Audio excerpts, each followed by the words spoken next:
everybody. It's Suzanne Spooner, QHHT Level 3 practitioner in Des Moines, Iowa. It is really super stormy here. I think the rain is finally stopping here. So if you hear some thunder, um, that's what's going on. And behind me, I have a Labrador puppy who is chewing an antler. So I apologize if you can hear that, but the antlers are to help him not chew the house. Yeah, so that's where we're at with a 8-month-old Labrador puppy. So yeah, that's my life right now. So welcome to my little small hot mess. And I wanted to share a new session recording with you. It's so cool. There's just so many cool things about this session. And I think a lot of people can relate to her issues as well and maybe learn something about yourself from them. Plus, it is a super cool deep dive into why clients are feeling more aware in this super nice deep state of hypnosis or relaxation. And she's amazing in her higher self explaining this and her participating in the session a little bit in her conscious level self kind of coming up and saying, she felt like she was right there the whole time. She felt like she wasn't even under, which is, I just love that because that's kind of the thing now. You can be in a super deep state of hypnosis and be aware, and it's not a bad thing, it's a gift because we are evolving. The amnesia days are far behind us now. And with this one, I think I'm even going to include um, a good part of her post session. After I count her up, she opens her eyes up. We start talking about what that session felt like to her. And we get into this really cool conversation in her awake and aware state of feeling aware and still allowing all this profound information and healing to occur. So, especially, I think if you are a QHHT practitioner listening to this, this will help you, I hope, to help your clients understand that this is just the way that things are now. And we have to know how to help our clients be at peace with feeling aware. Everybody wants to go back to the days of being conked out so that, they didn't have to work. We didn't have to work. It was so easy. But actually, this is a better thing because when you feel aware, you're more a participant in the experience. You remember a lot more afterwards. And the cool gift from all of that is it gives you an understanding of like, oh, that's a left brain thought. Oh, that's a right brain thought. The right brain's where our high self, our all-knowing connection is. And when you're kind of sitting in the back seat of this experience during a session, feeling somewhat aware, you kind of can feel that shift back and forth between the two sides of the brain. And when you get back out into your life and some stuff hits the fan, instead of freaking out and going into fear and worry, which may have been how you dealt with it before, we're human, that's what we do. But it can allow you to just settle down, take some deep breaths, ask, what do I need to do about this? And that voice or that knowing or awareness that you felt in the session or in this recording, listening to it, because we're all one. So you're kind of with her there. Um, is a way of tapping into that part of you that knows everything. So you can get those clear answers that are always there and are always available. You just have to trust, which was a big part of the theme of her session was trusting. Okay, so let me tell you a little bit about her. Oh my gosh, she's so awesome. I just love her. Um, so she's been on a journey. She married very, very young in her life, and not very, very young, like out of high school young, and still married. She's probably about my age, and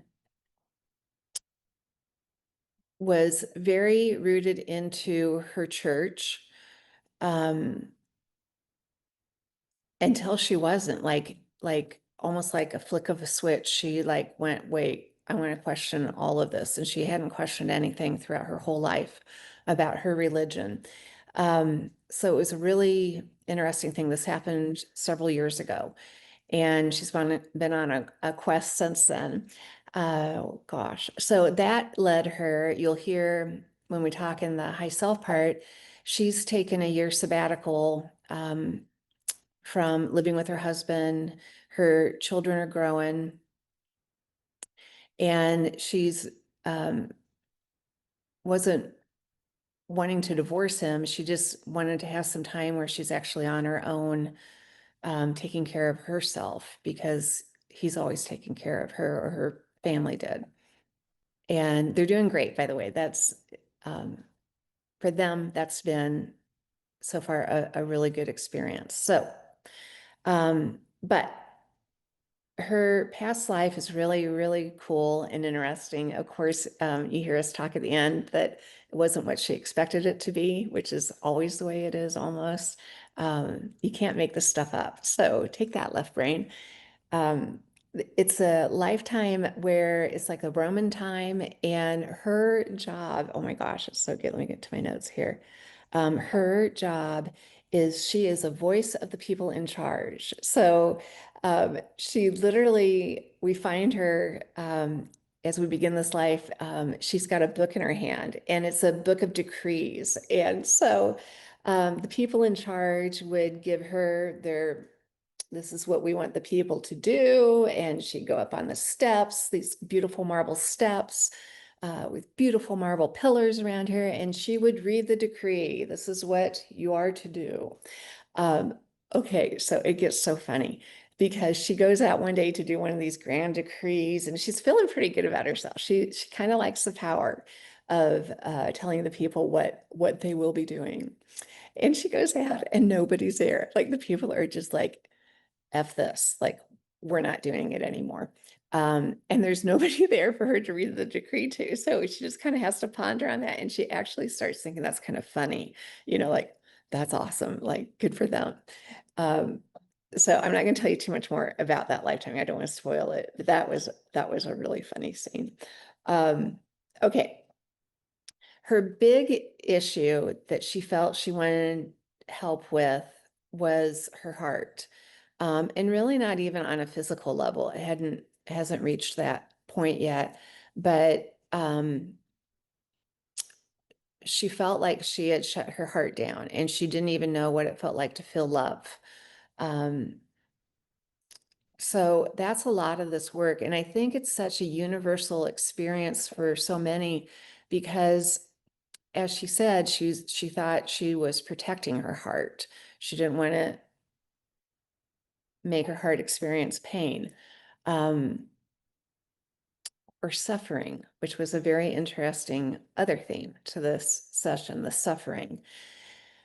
So we do a lot of investigation into the heart with her higher self, and it does a lot of work to open that heart up. And I saw that might be something that maybe you or somebody you know could listen to and learn from. Oh my gosh, she did so good. She has some really cool questions. She's been on antidepressants for many years, off and on, sometimes for years, sometimes for a year at a time, then goes off, then goes back on. So we have a big talk about that. She's experiencing some mild tremors. We talk about that. Her family members have recently been diagnosed with ADHD, and she wanted to know, what is ADHD? From the perspective of the high self. And that's a really cool conversation. She has deep tiredness, no motivation, I don't care, feelings. She wants to know her purpose, which ties in so beautifully with the lifetime that she was showing. Oh my gosh, it was so cool. And then, and then she's feeling so present throughout the whole session, which, that's such a common experience. And it's not that the client isn't doing something right. It's not that the practitioner isn't doing right. It's just where we're at in evolution. And I might do just a separate update on that. I don't want to clog up this one with that information of why that is, but you'll hear more about it. So there you go. I don't know what I'm calling this. It's going to have heart in it somewhere. I'll figure that out in a little while and get that to Joe, the producer, to get this clip out to you as soon as I can. And thanks so much to my amazing big-hearted client for allowing me to share this with you. Okay, other news. Let's see here. The next Ancient Lifetimes Egypt trip is coming up in a couple weeks. I leave the end of the month.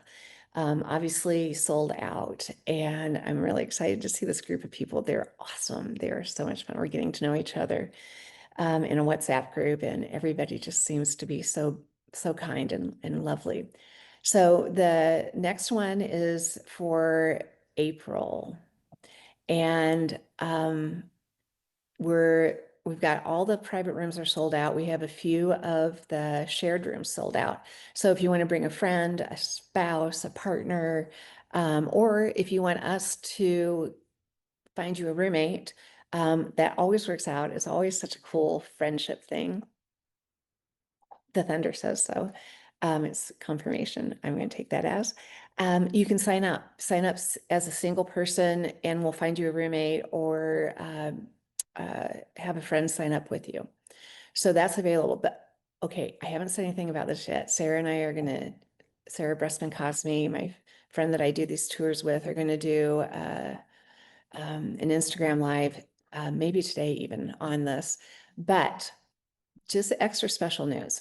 So that trip starts about a week after Easter 2026. So you may have heard of a friend of mine. He's the most lovely guy. Chris Bledsoe is his name, and you can look him up if you haven't heard about him. He's had amazing supernatural experiences happen for many years. He's the real deal. He's had some very interesting contacts because of his experiences with NASA and the government and um, people in the UFO field. He's just the most humble human being. I just love him.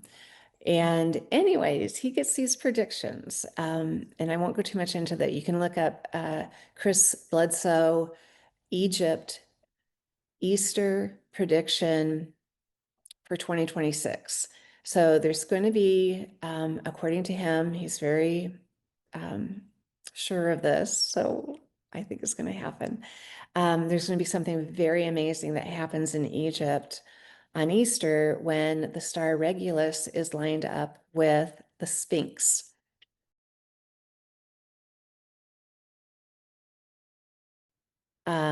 So he's going to be over there at that time. And I'm hoping we can meet up, and maybe we can even, I don't know, maybe he can come hang with our group because it'll be all around that time. So something major, super cool has been told to him is going to happen at that time, at that place. So we're going to be there on that April tour. So I'm not saying, for sure, I don't know, but I feel pretty confident that we might witness something amazing and be there just a few days after. I don't know of other tours that are over there right after Easter. So we might be it. So a few spots, so don't wait. Sign up. Ancientlifetimes.com is that website. Okay, I blabbed enough. SuzanneSpooner.com is my website, and I'll get this beautiful session about the heart and feeling aware in QHHT sessions and deep hypnosis. All right, I hope you guys have a great day, and the rain stopped and the sun's coming out. Yay. All right, we'll see you later. Talk to you soon. Bye. What's the very first thing that you notice?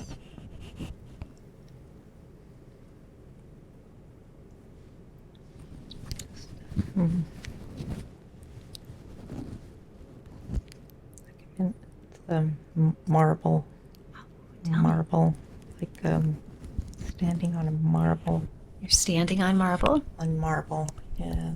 The big, it's like a Roman.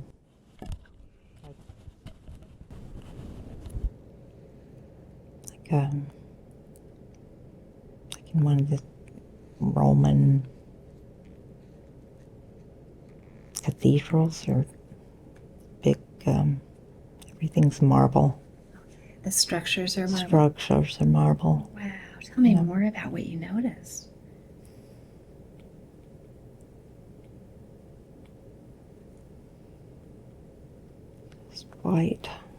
Just white marble. And the structures, can you describe what Yeah. they're like? Just like pillars, like tall. Tall pillars, just very, very white. Wow. Very white. And when you look off into the distance, what do you see then?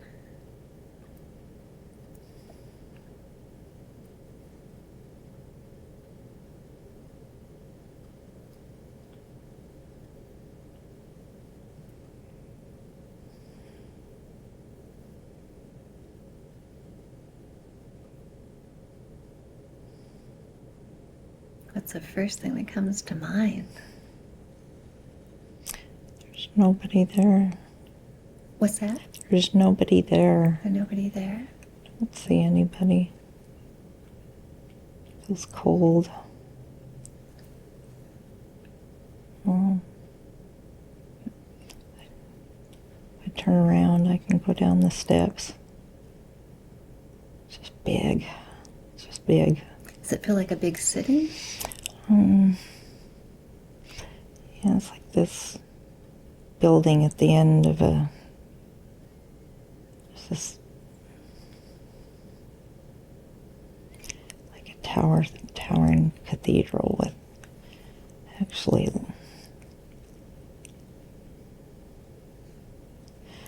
with steps all the way up. And are you at the top or the bottom? I'm at the top of the steps. Oh, that must give you a great view. Yeah. Feels like it's at the end of or at the top of the end or the top of the hill. There's nobody. I don't see anybody. Just you? Yeah. Okay, well, let's do this. Let's bring your focus to yourself there. When you look down, do you see your feet? Just sandals.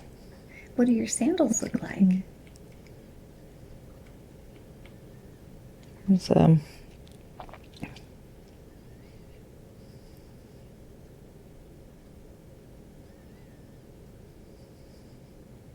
Do they go up your leg, or are they just no, at an ankle? they're just. I'm looking at the strap over the foot. It's just like a curved piece of leather over the top of the foot. And as you move up your body, what are you wearing on your body? Like a skirt. What is your skirt like? I think it's like a. Looks like the old.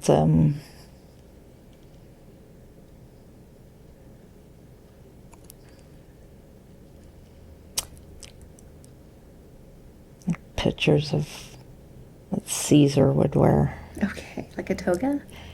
Not like a toga, like the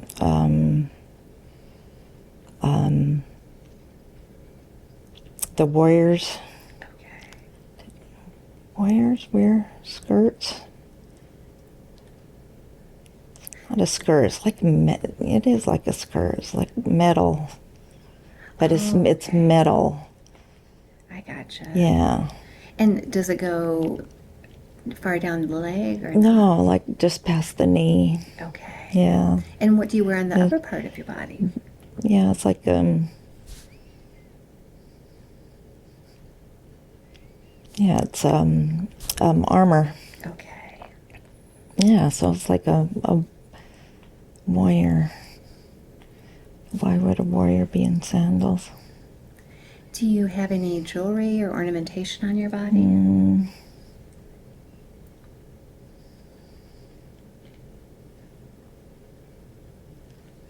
No, just the arms are covered in armor. Oh, tell me about what those look like. Just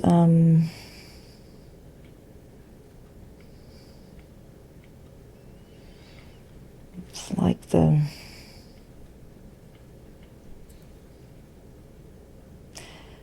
thin metal strips kind of come down and cover the hands. It's like the shirt is covered in just thin metal. And there's like breastplate, covers the torso. And Do you wear anything on your head?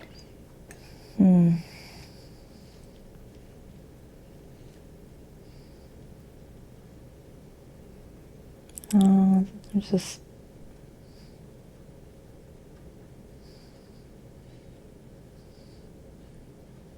it's not a crown, it's like a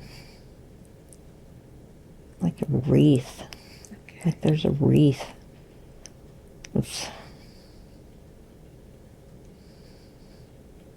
It doesn't match the armor.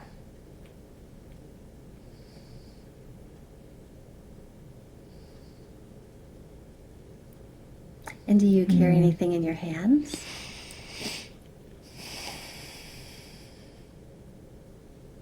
A book, Oh, tell me about your book. like a big book, like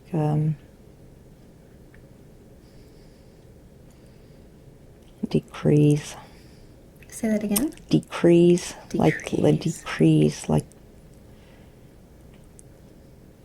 feels like you're standing at the top of the stairs with this book, and you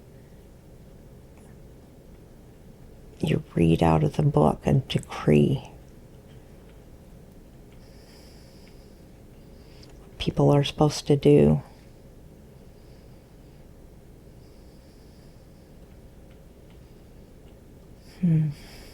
So you're there on the top of the stairs and you have your book with you? Yeah, but there's nobody out there. Does your body feel more male or female? Male. Young or old?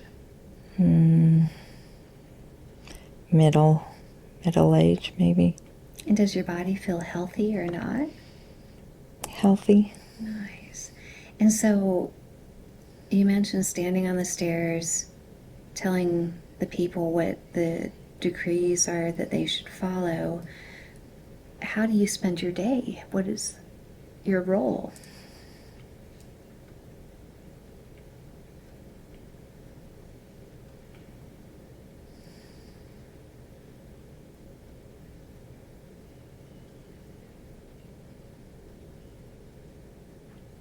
I'm listening. Listening to the people in charge. They tell me what to say.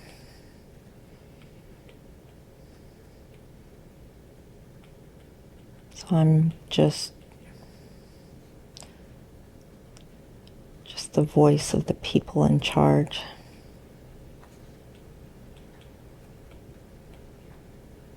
How do you feel about that role? Feel important. Do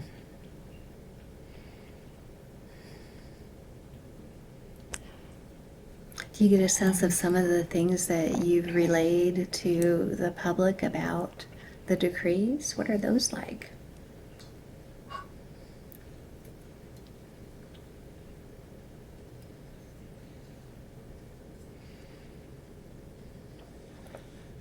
I feel important enough that people listen, and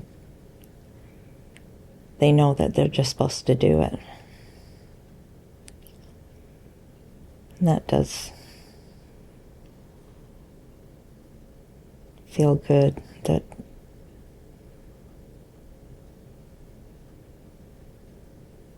I have that power to tell people what to do, and they go do it. And then that day you're noticing that there aren't people there. Do you get a sense of why?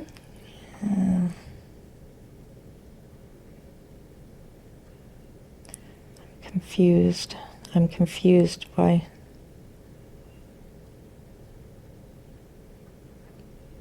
I feel alone.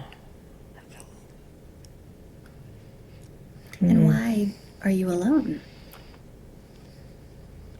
I'm wondering where everyone is. Why? What's the first thought that comes to mind about that? Maybe they don't like us anymore. They don't want to listen anymore. Oh.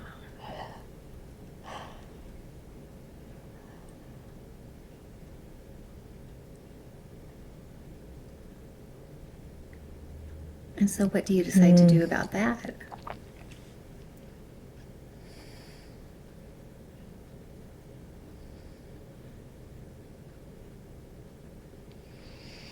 I should go in and tell the people in charge that nobody wants to listen, but I don't want to go in. And What do you decide to do then? it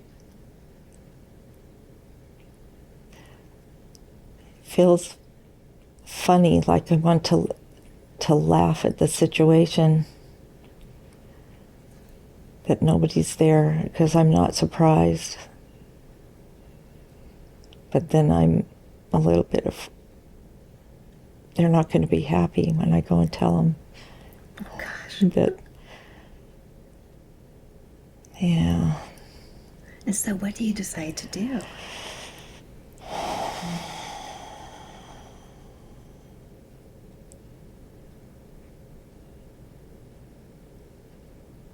I'm just standing there.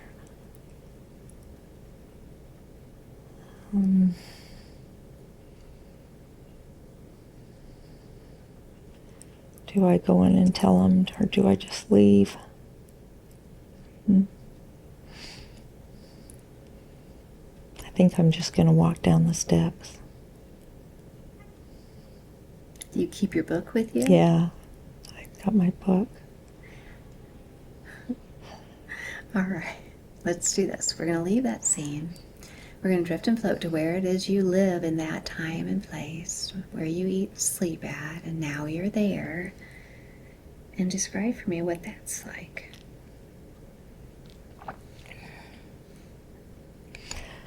Just down a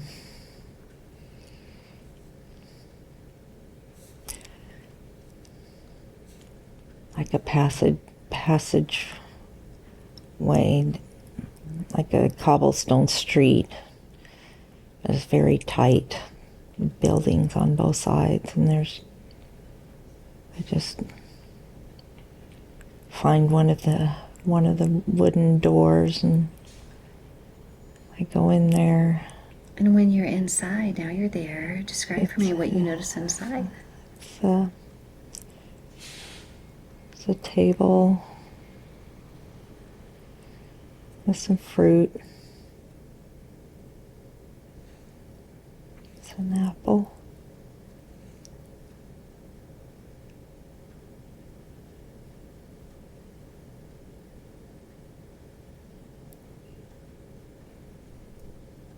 Just a wooden table with wooden benches. Does it feel like you share that space with others, or is it just for you? There's nobody there. It's very small.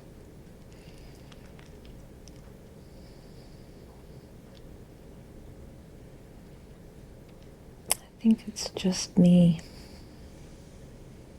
Very small. There's another little room or just a curtained off space with like a mat or a bedding on the floor. I don't know if it's a window, but it feels like there's a little bit of light coming in.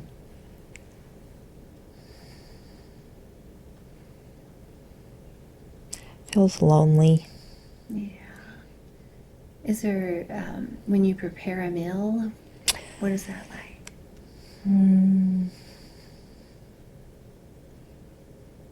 There's a table with some, like a wash basin.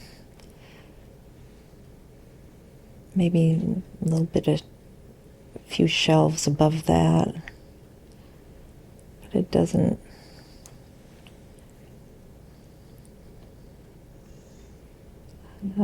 the cup or a mug.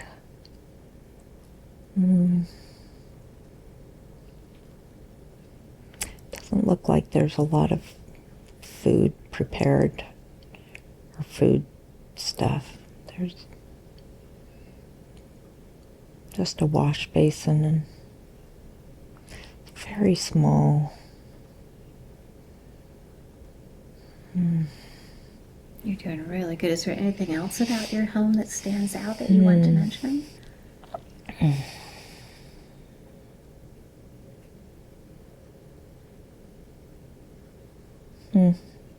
A sweet smell. Oh, tell me about that. That's it.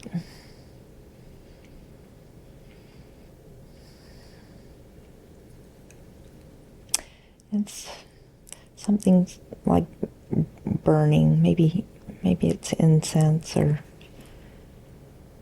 I don't think it's coming from my place. I think it's like just the smell that kind of comes in from out in that alleyway. Oh, interesting. Do you like that smell? Yes. Yeah, it's comforting. There's a comforting. Feels like home or smells like home. Yeah. That's wonderful. You're doing great. Now let's do this. Let's leave that scene you're looking at and let's drift and float to an important day in that life that you're viewing. A day when something important is happening and now you're there. And what's going on?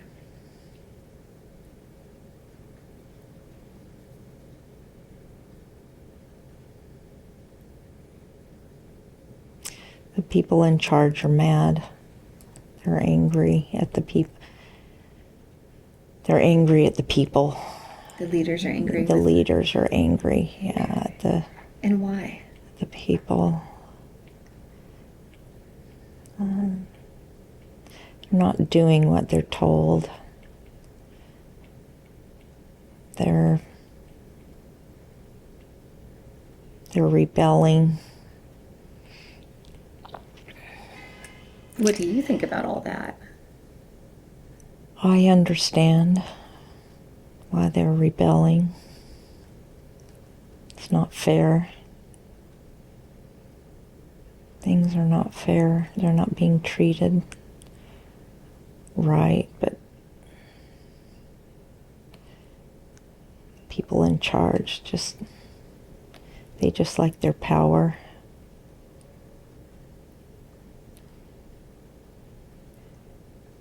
They just want people to do what they tell them to. And they don't care about the people. And so what are you doing amongst all of that?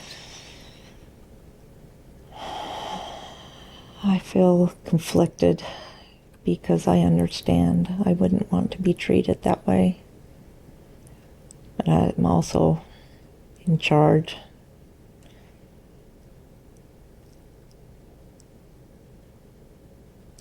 I want to run away. I don't want to be there.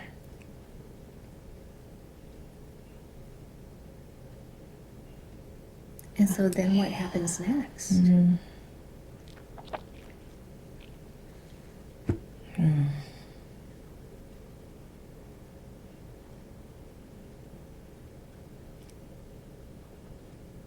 If I leave, they'll hunt me down. They won't let me. They won't let me go. They,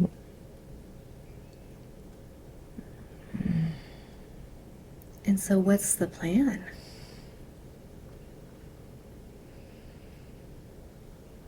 I have to decide what.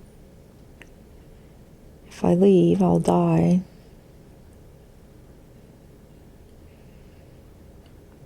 But if I be part of what they're wanting to do, it doesn't feel right. I don't want to be a part of it. And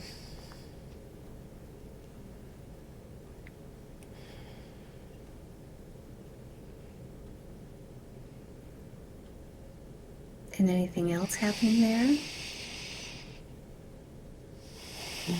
I think I'm deciding to leave. And what do you think it'll be like to leave?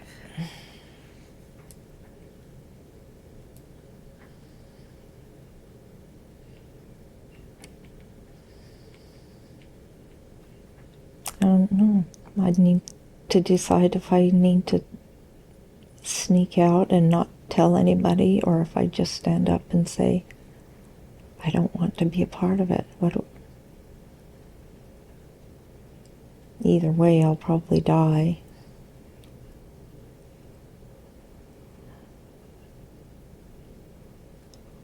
What will make the most difference?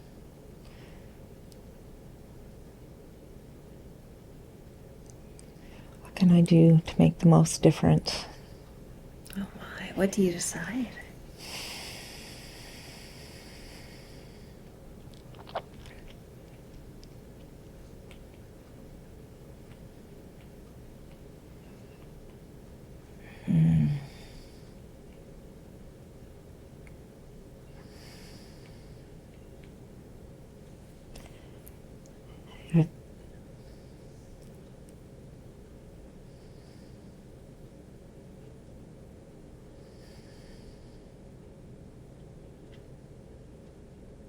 I need to stand up and just say, I won't follow what they want me to do. If I sneak out, that will put more people in danger. How so? If I sneak out, they will come looking for me, and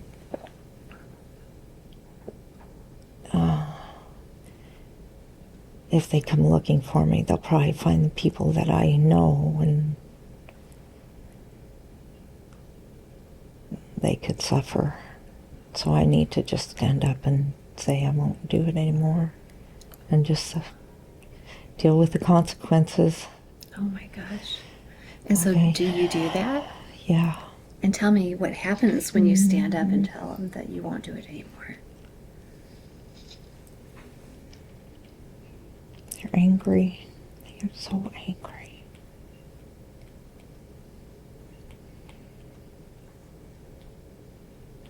They say I betrayed them. Because I've been with them for a long time.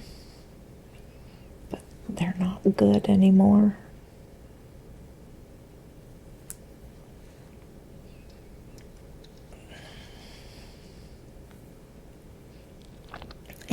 They used to be my friends. Right.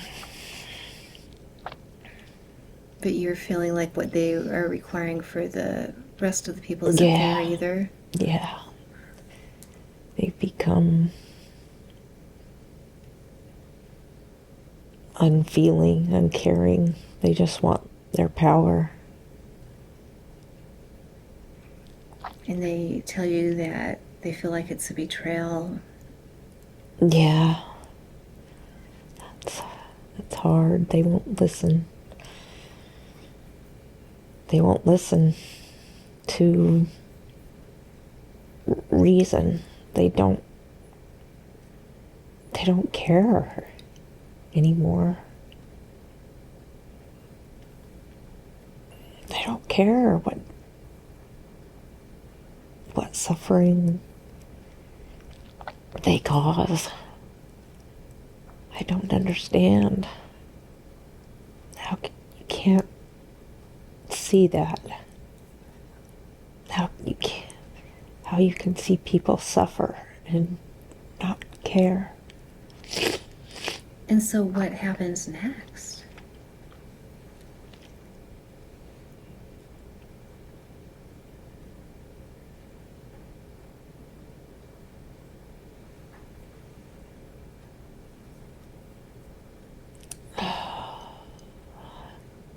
I'm taken to prison. I'm sitting in a cell. Tell me about what that's like. It's cold and damp.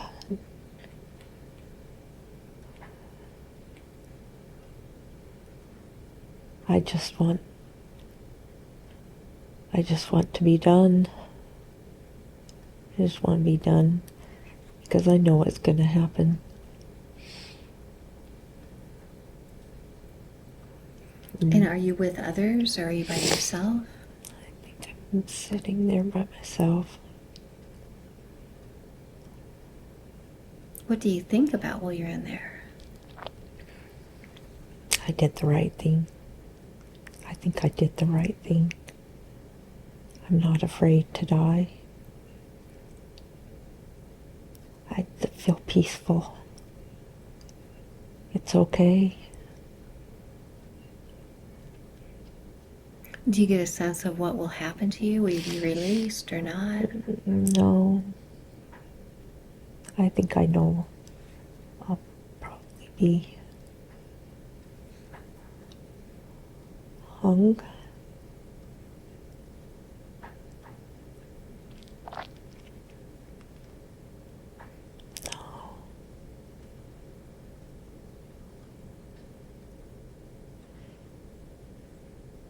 I think I'm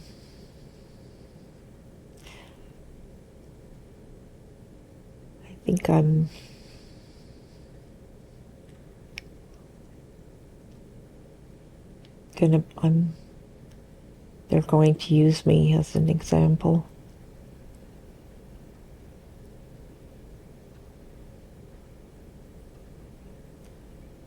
I think they'll probably beat me in front of people. And how do you feel about that?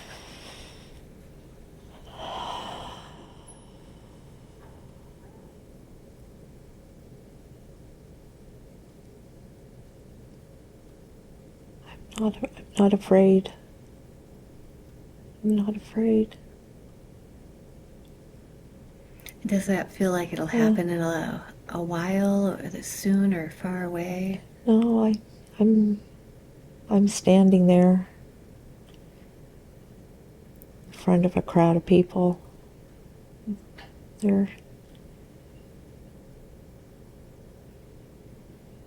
My hands are tied behind my back, and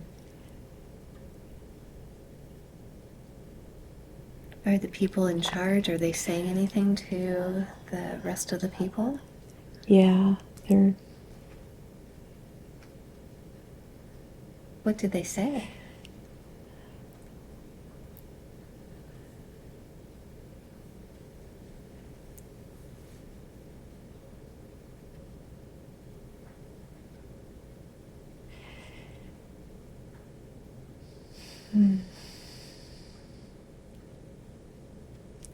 It's like they're using me to make the people scared that if they don't do what they're told, they will make me suffer. It seems like I'm I'm friends with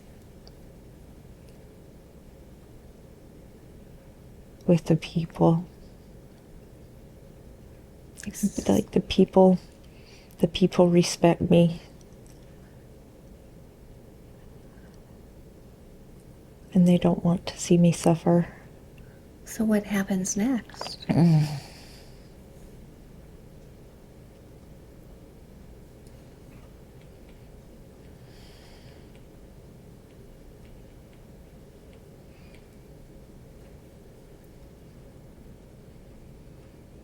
They put me back in the cell.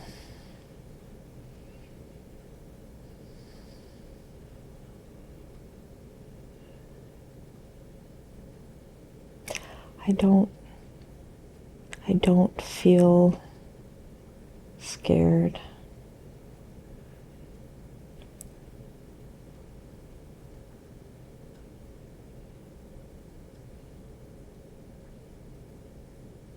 I'm not afraid. I'm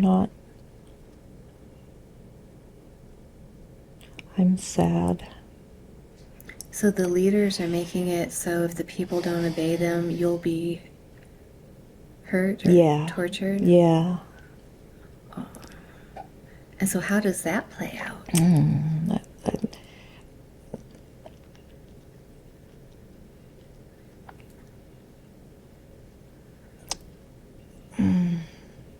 They're going to make the people do something. They're going to make it that the people have to hurt me.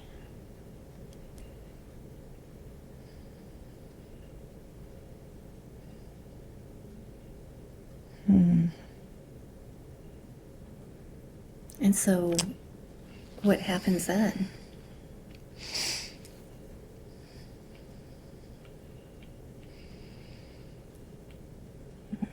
This is really hard on the people. They don't want to see me suffer.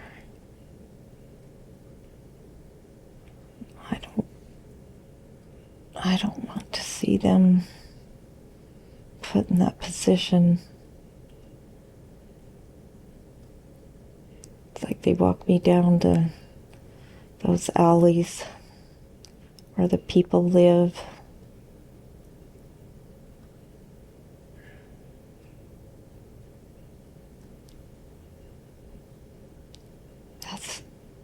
That's why the people are gone. That's what? That's why the people are gone. They're not there. They left. They left the city? They left the city. Where did they go? So how will that change things if they're not there to hurt you?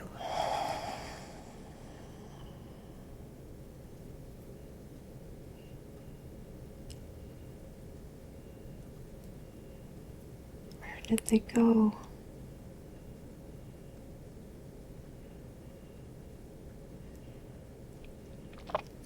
They're walking me down the alleys, and they're finding out the people are gone. Oh gosh. They're getting angry.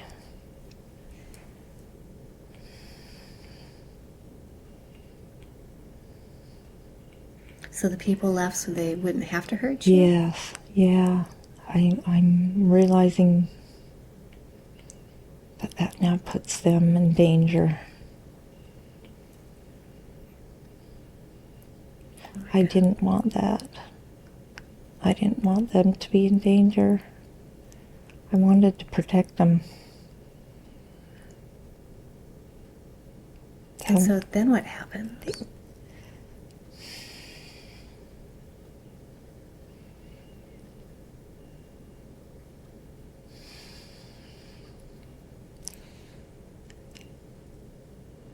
I don't know what to do. I didn't want them to be in danger.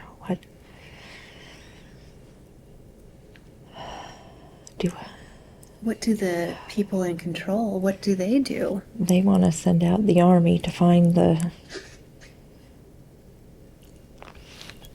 to round up the people.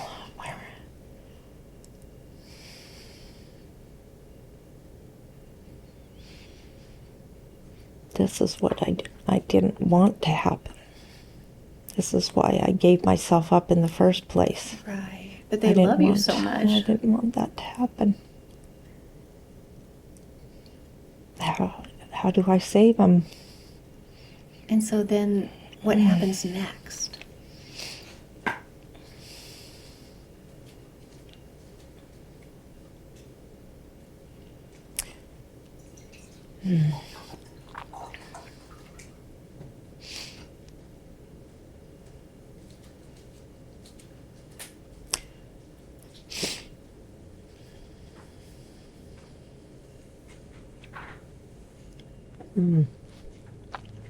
They die. The people that left? They found him.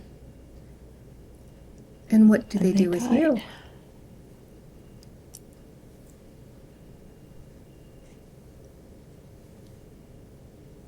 They put me back in the cell. I just sit there.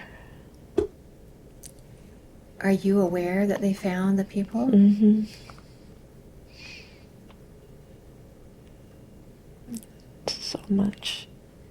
So much pain and suffering and useless. It's useless. All for nothing. Just all for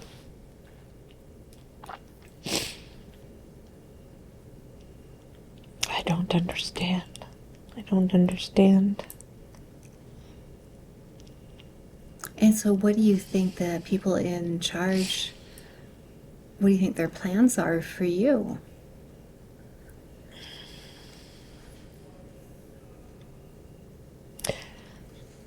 I want to die.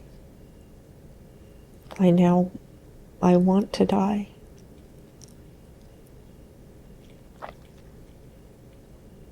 So they don't want to kill me. They want to just leave me to rot.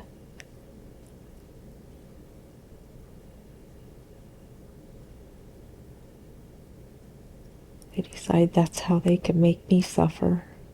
Just leave you? Uh-huh. Okay, so let's do this. Let's leave that scene. Let's drift and float to the very last day of that life, drifting and floating to the very last day. And now you're there. And what's happening? Why will it be the last day?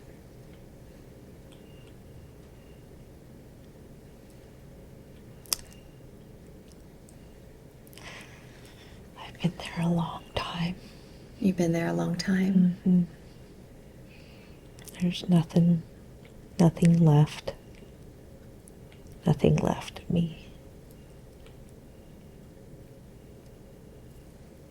I'm ready.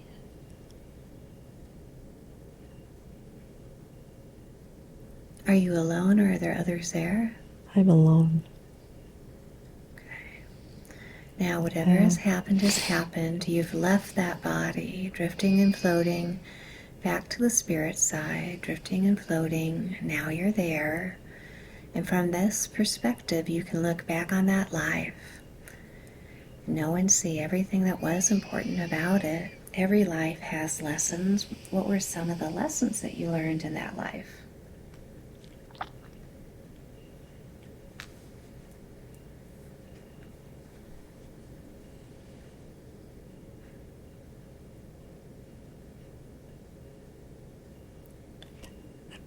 The people matter, the connections.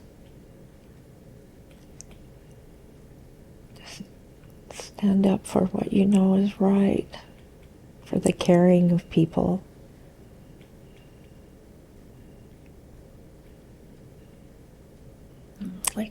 Can't be afraid.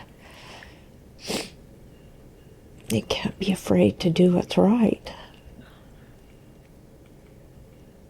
Because it's okay.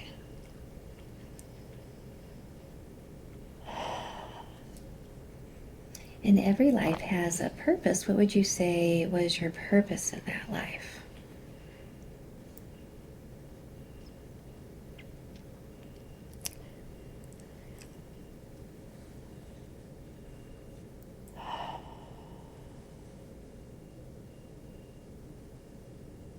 Even though I did what I thought was right, I still couldn't stop suffering. I couldn't stop others from doing bad things. But I was able to have a peaceful heart.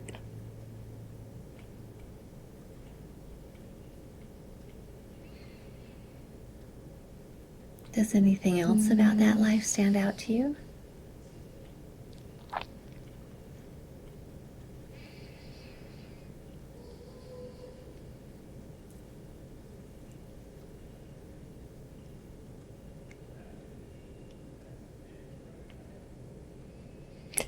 People who left and lost their lives, they were doing what they felt was right too, and they had peaceful hearts.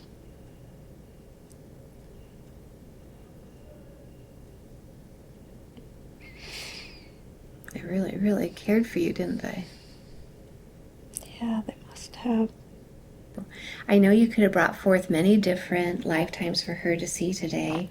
Why was it important for her to see this life? She can't save people from suffering. She wants to help everyone. She doesn't want to see their suffering. Their suffering makes her suffer.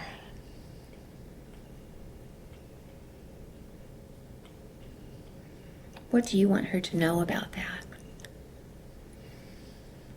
That there can be peace in suffering.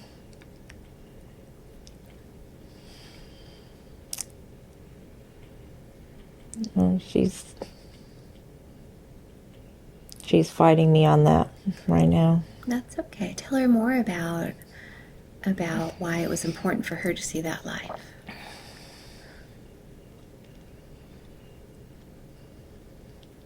She did what she felt was right. She cared for others. Others cared for her. She has that in this life.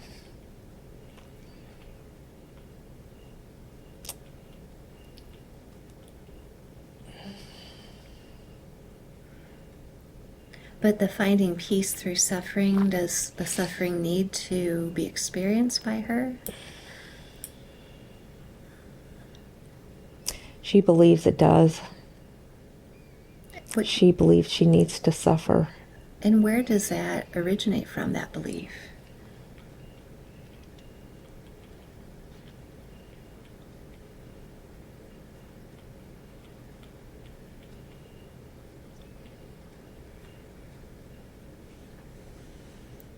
That life in the cell, he could have ended his life in the cell. There was nothing left for him. But he felt like he needed to suffer because it was his fault that he got all the others killed. He didn't need to suffer. For them, they did what they felt was right, and they were at peace. But Wow. he had to suffer all that time. He felt like that was his penance. And so she's brought that into the current life, that belief? Yes, she thinks She thinks it's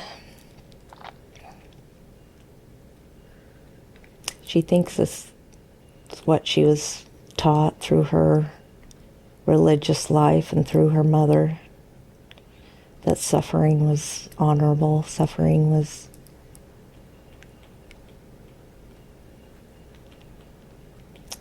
a way to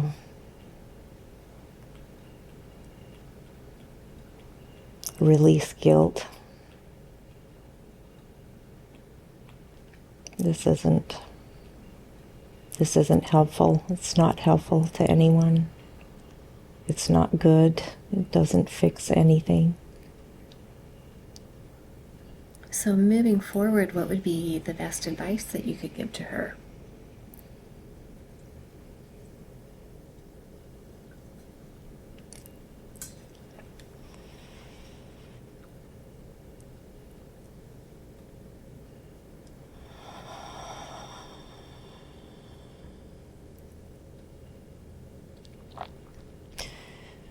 She's fighting me on this. She can just sit back and listen here.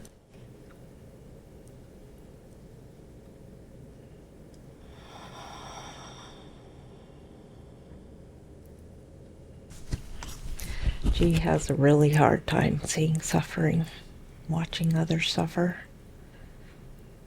especially at the hands of others. So when she feels happy or she feels good,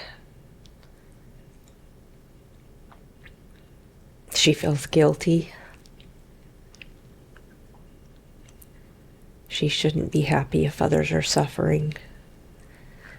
She needs to realize that the only way she can relieve suffering is through her happiness,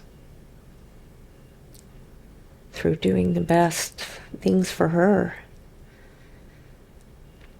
for bringing out the best in her will affect those around her. She cannot solve all the suffering in this world. So what's the best way for her to move forward, not carrying all that suffering around?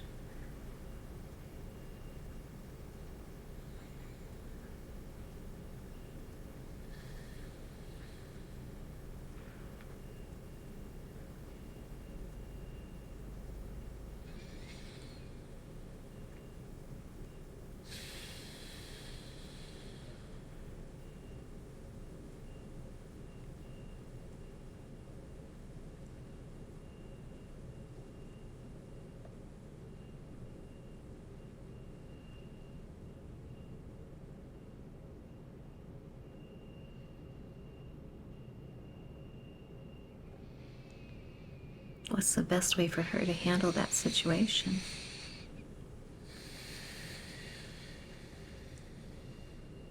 Or as you mentioned, finding peace in the suffering. Kind of seems like an oxymoron in the two, but... Yeah, that's what she thinks. That doesn't make sense.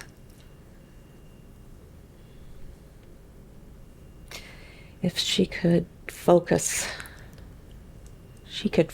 on that heart space and know that each person has that heart space, that space where peace resides, that the wholeness, that even in the greatest suffering,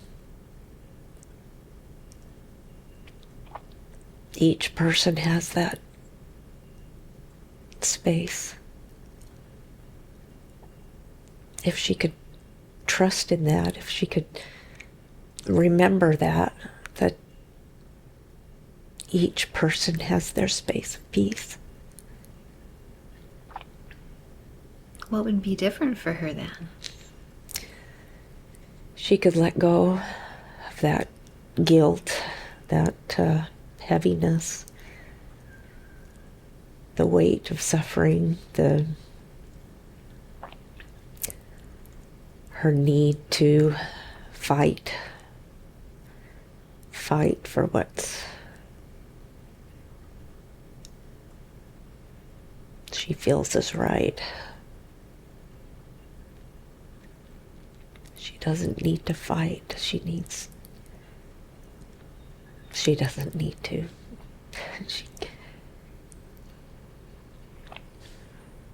She doesn't have to do anything. But if she could remember that each person has that space of peace, then when she sees suffering or encounters suffering, instead of anger and her rage, she could be one that could help others remember that place. She could help activate the peace center of people. Oh, I think she would love that, don't you? Yeah. Is there anything else about that you want her to understand?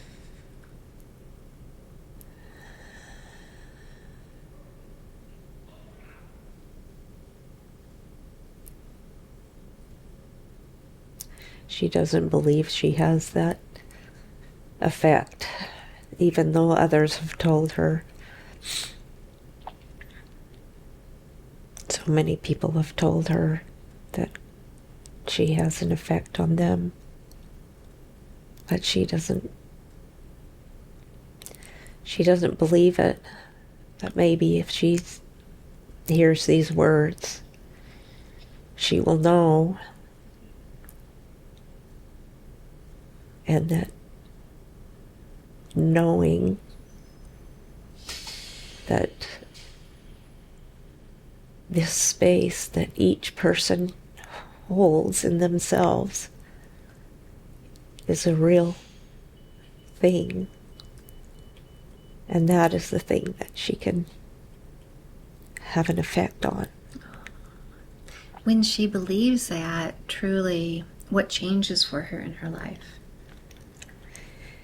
If she could believe this,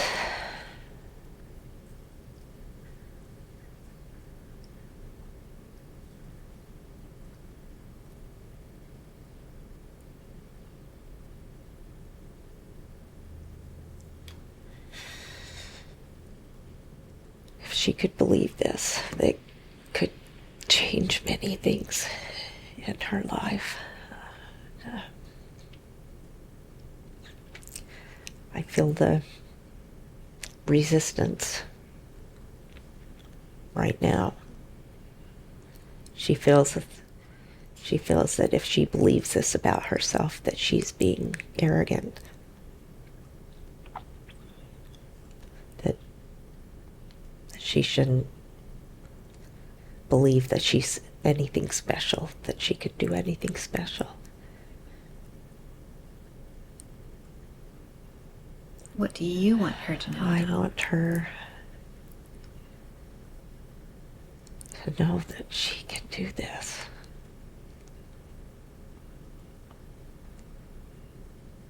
Do you think by seeing that past life that will help her to understand that? Yeah. I think if she sits with that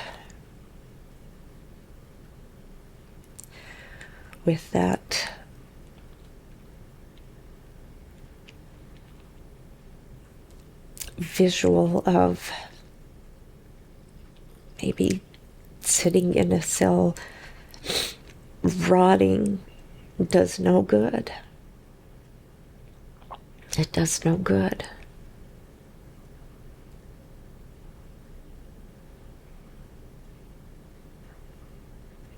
Sitting in her life,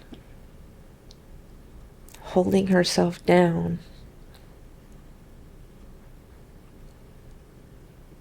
holding that connection that she has to that place of peace. That would be the tragedy.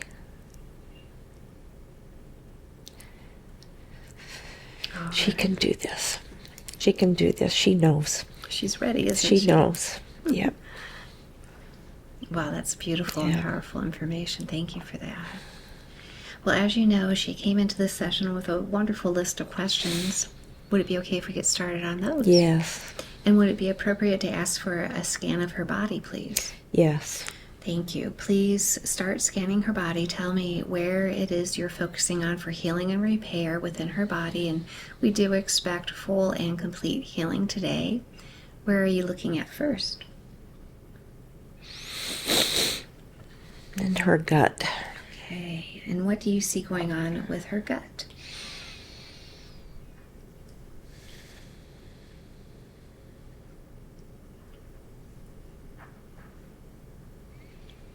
There's dark.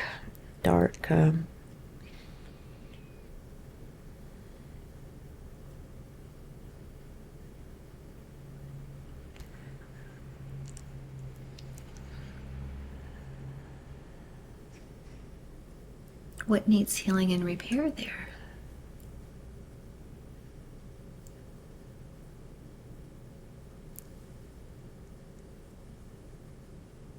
Not a good environment. Needs to be upgraded. What causes it to not be a good environment, I wonder? She could eat better, but she knows that. It's her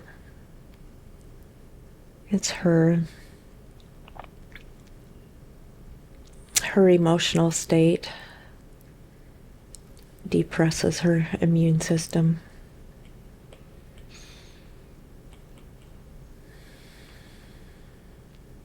She knows what she needs to do there.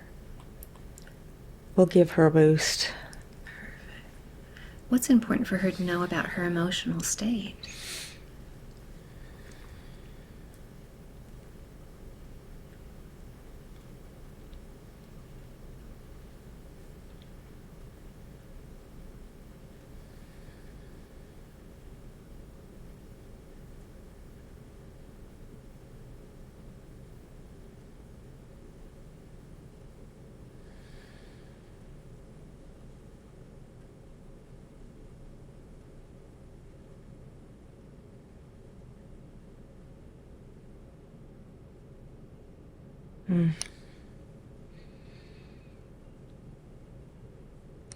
She is aware of so many things,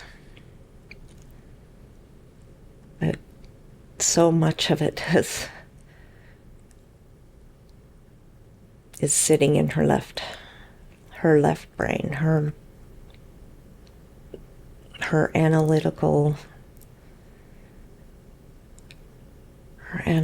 mind is so very strong.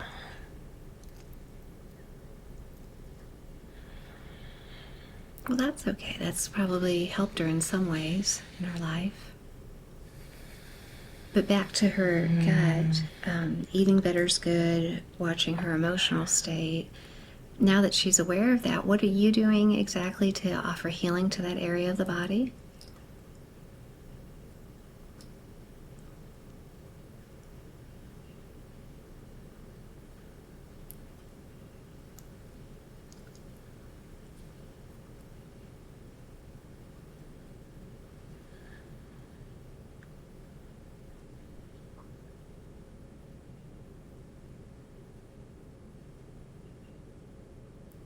What are you doing to help bring balance to that area for her?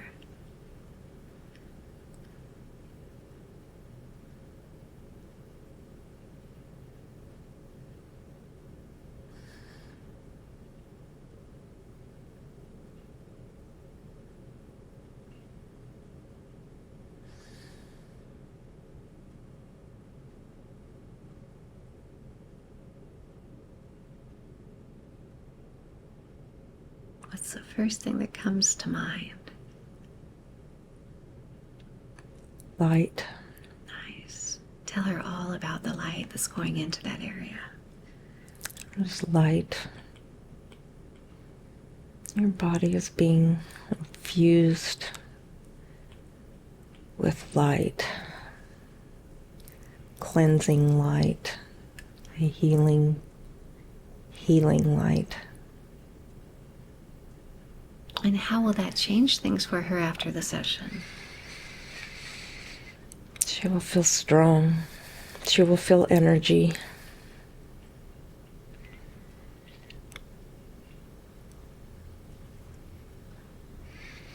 This light will help her feel motivated. Will help bring motivation to the actions she takes in her life.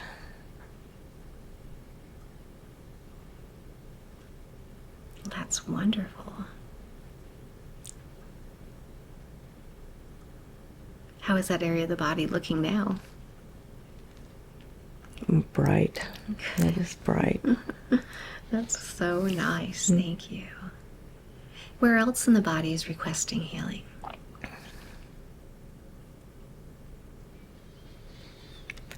Her heart. Yeah, she's talked a lot about the heart, and she feels that it's blocked and she'd like to feel love. What do you see going on with her heart?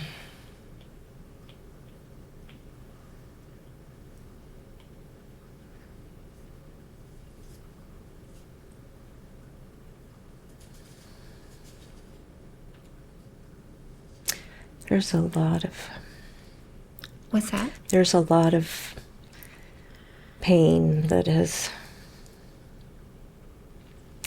put layers on her heart to keep it safe. But we want her to know that these layers,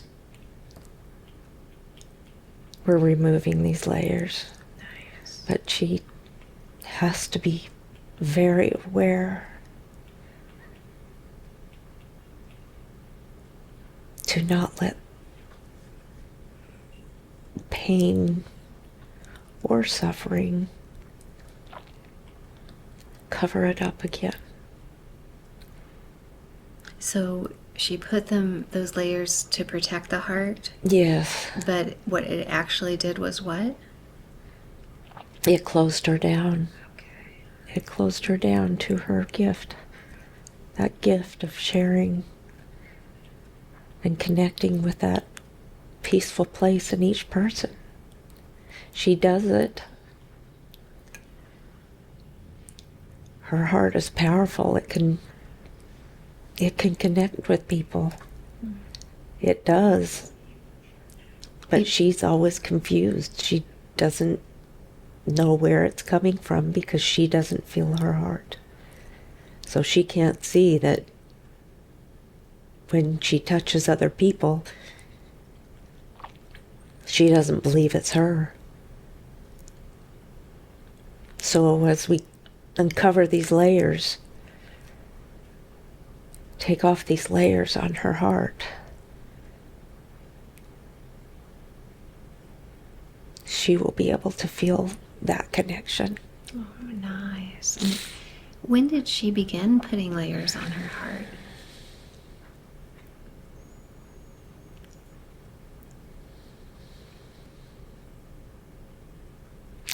She was young. She just, the process of growing up, the process of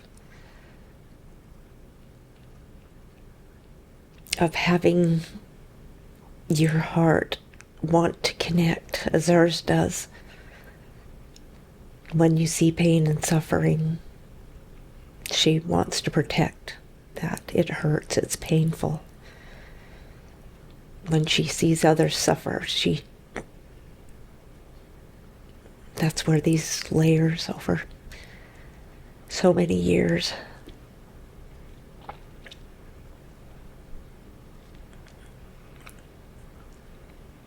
And explain to her how you're removing those layers. I think she'll find that so fascinating.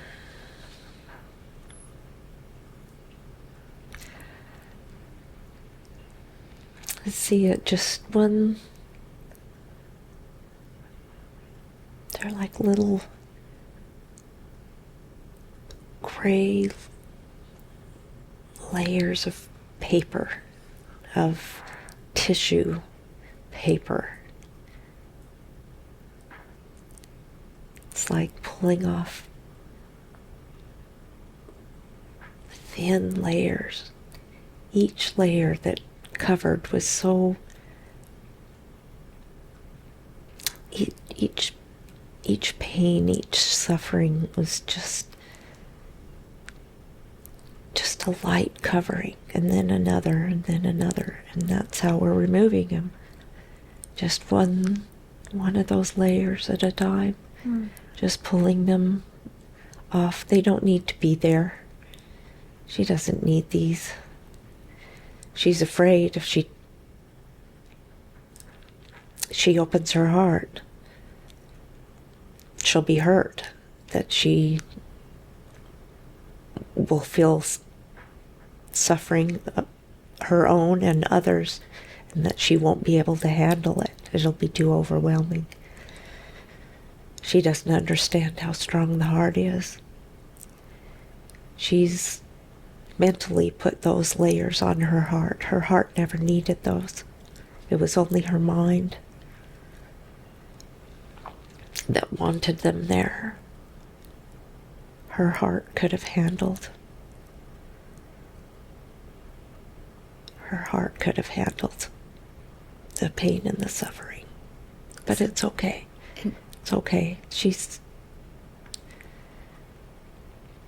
going to be able to see this. She's going to be able to see the strength of her own heart, that it can hold pain and suffering without crumbling or needing to cover up or protect. The heart doesn't need to be protected.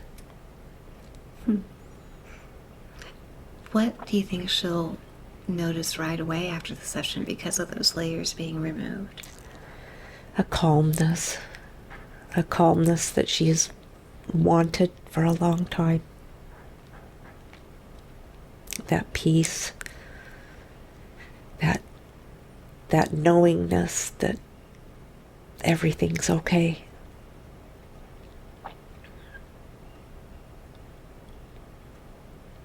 She will feel a lightness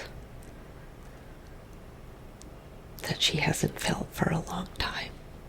Bless her.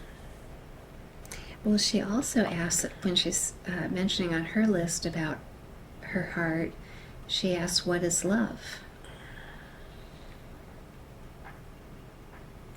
She's going to get an experience knowing what that feeling of love is. That connection.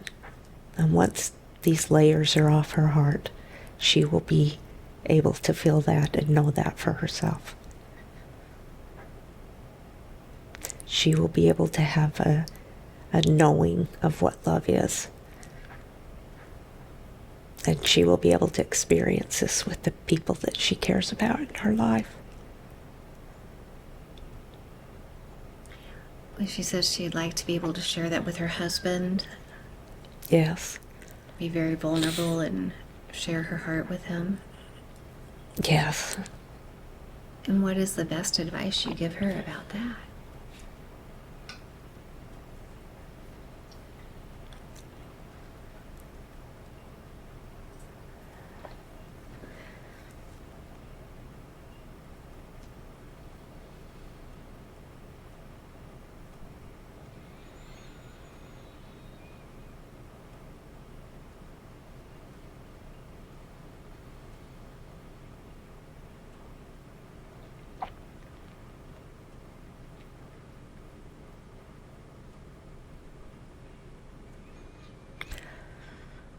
Her relationship with Alan is one of co-creation. They are both on a journey. They are helping each other grow. She questions if she should go on her own to be able to grow further. We want her to know that her and Alan's relationship is one of co-creation, that what they are helping each other do and grow and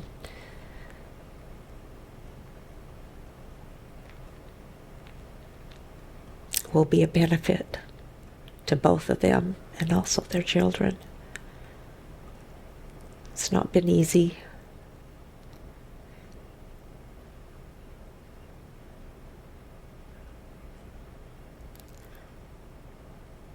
Oh, go ahead. What they are going to create, she will be very proud. Oh my goodness. Okay. Oh. Okay. How is the heart looking now? I'm not there yet. It's still There's working? lots of layers. Okay. Is it okay if I ask more questions? Yes. Will you work on that? Is there anywhere else in the body that you want to focus on before I go to her list? Yes. She was wondering yesterday about her knees. Okay. I'm going to focus on the cartilage in her knees. Perfect. And what do you see going on with her knees?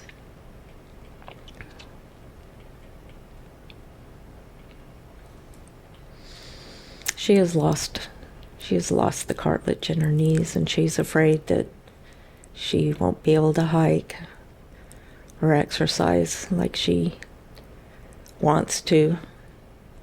She's already had a knee replacement, and she didn't trust herself. It's okay. Yeah. We understand. What was the message the body was giving to her as she lost that cartilage?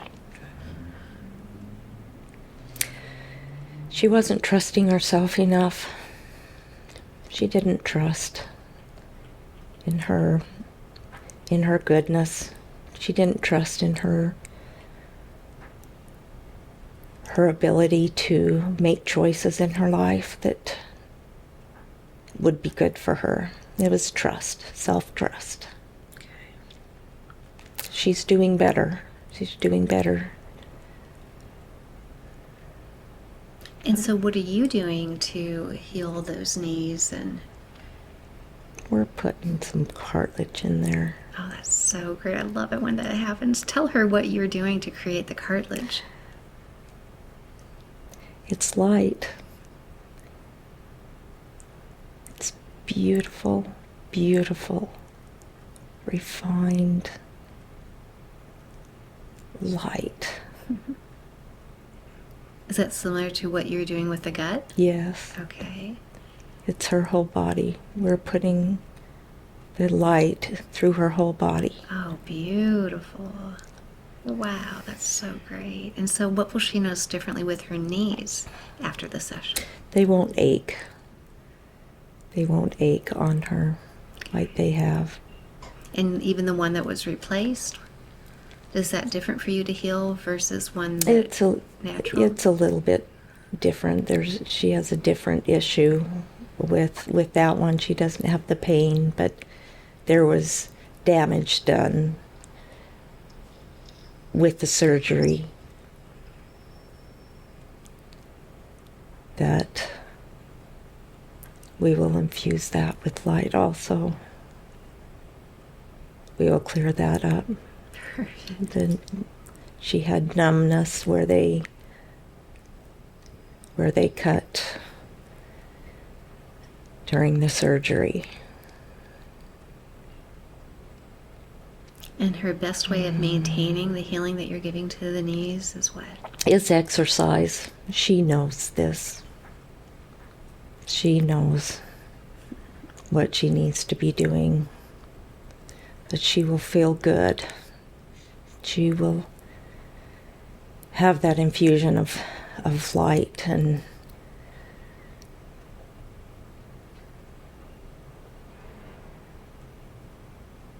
And that light is going throughout the whole body now? yes. Oh, That's so beautiful. Will she maintain that light, or can she bring it in when she needs it, or what's Yes, she what's will. the best? She will know. She will know how to keep this up. Perfect. Wow, that's so awesome. Good for her niece. She asks, are antidepressants hurting her or helping her? She's been on those off and on for years. Yes. It is her mind. If she feels that they are needed, they will help her. If she feels they are not needed, she won't need them. We will help her with this infusion of light will affect her cells, will affect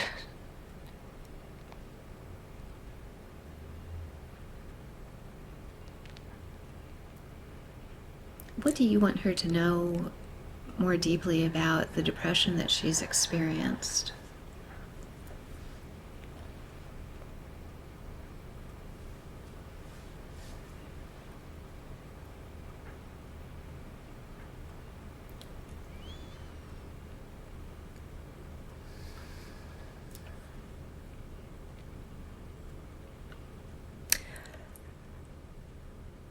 It's been part of her journey. It has helped her learn. It's helped her become strong. It's helped her become compassionate. It's helped her relate to people.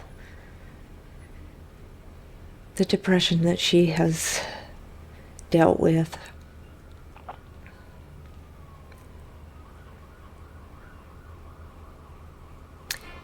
in a way that maybe we can't exactly help her understand, but it has helped her to connect with others.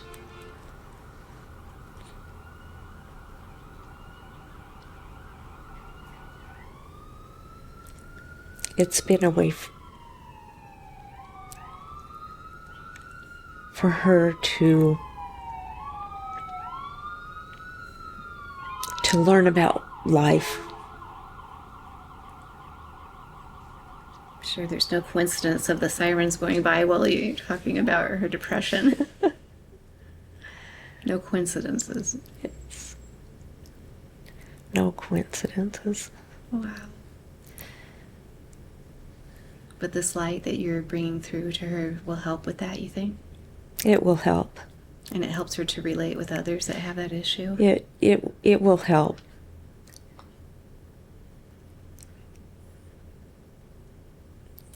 Maybe I don't want to say this out loud, or maybe just knowing for her that her emotions are a gift. Oh, tell her more about that. When she is able to feel, when she opens up, when her heart is cleared, her experience with what she calls depression will be a different experience. It will be a way for her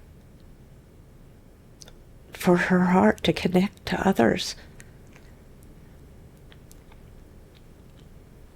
Her heart being covered and closed, and then her having the emotions of depression has been kind of a double whammy. She hasn't had the open heart to understand the emotions that feel like depression. But once her heart is open, she will be able to access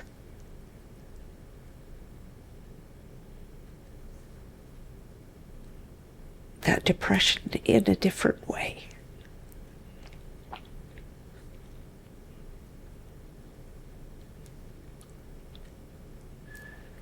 That will be a benefit for her and those around her.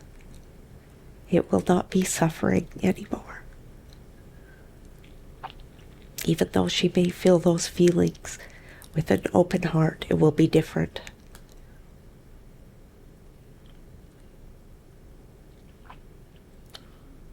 That's so beautiful. She has a lot to look forward to, doesn't she? Yes, very much.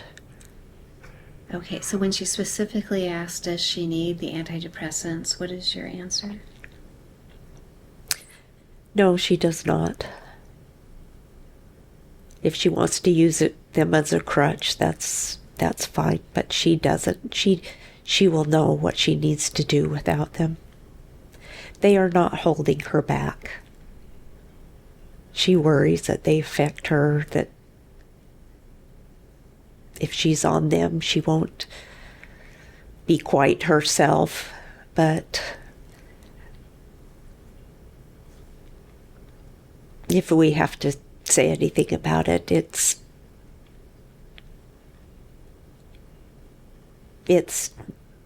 neither this or that. She could take them, she could not. It doesn't matter. But she won't need them. And we believe that she will be able to feel new experiences, to have new experiences, and have a greater sense of motivation that she won't need to use them as a crutch. Oh, I love that. Beautiful. All right, thank you. She asks, what are her tremors and can they be fixed?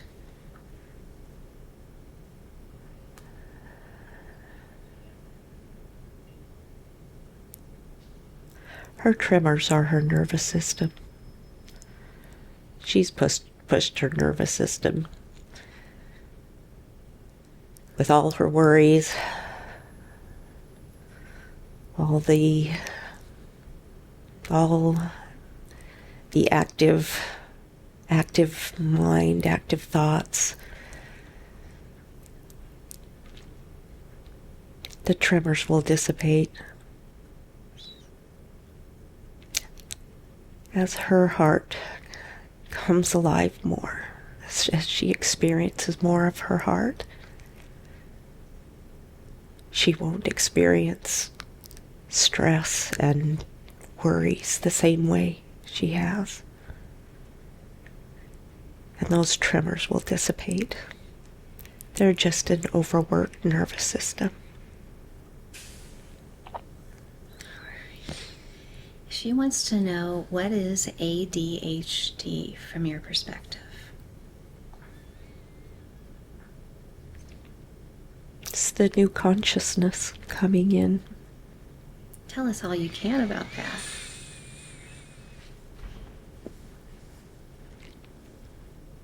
There's new energies. There's a new energy coming in. Humans are being upgraded. Their nervous systems, especially, are being upgraded to a new frequency, new vibrational frequency.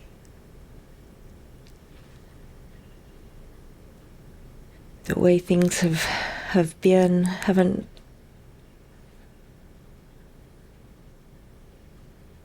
are not working the way they used to. And with these new frequencies coming in, it creates different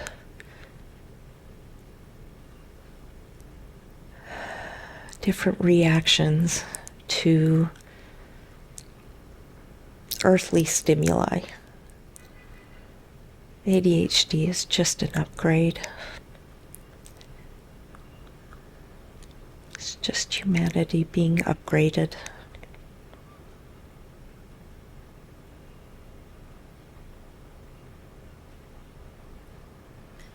And how does she overcome her deep tiredness, no motivation? She says she has a I don't care feeling. We are upgrading that. And what was all that about? The covering on her heart. Her heart. Once her heart is freed, so much of her trouble, so much of her pain or her suffering will be relieved. She has believed her heart is so fragile, and it is not. The heart is the strongest part of the body. It can hold so much, but she has believed it needed protection. Once the heart is free, it can accept the light. That light will just infuse her with a new motivation, a new desire for life. I love that. Wow. It's like she's really beginning a new phase of her life, it sounds like. Yes, she needs to believe this. She needs to know this. She needs to hear this. Sounds like today was the perfect day for her to have this experience. Yes, she was ready. She was nervous, but she was ready. Many times she felt like she was making a mistake. She was doing something wrong. But she's always been on track. She's always able to trust herself. She's getting better at that. Oh, I love it. Okay. She asks, what is the one or two things that she can do that will have the greatest impact on her evolution and therefore humankind?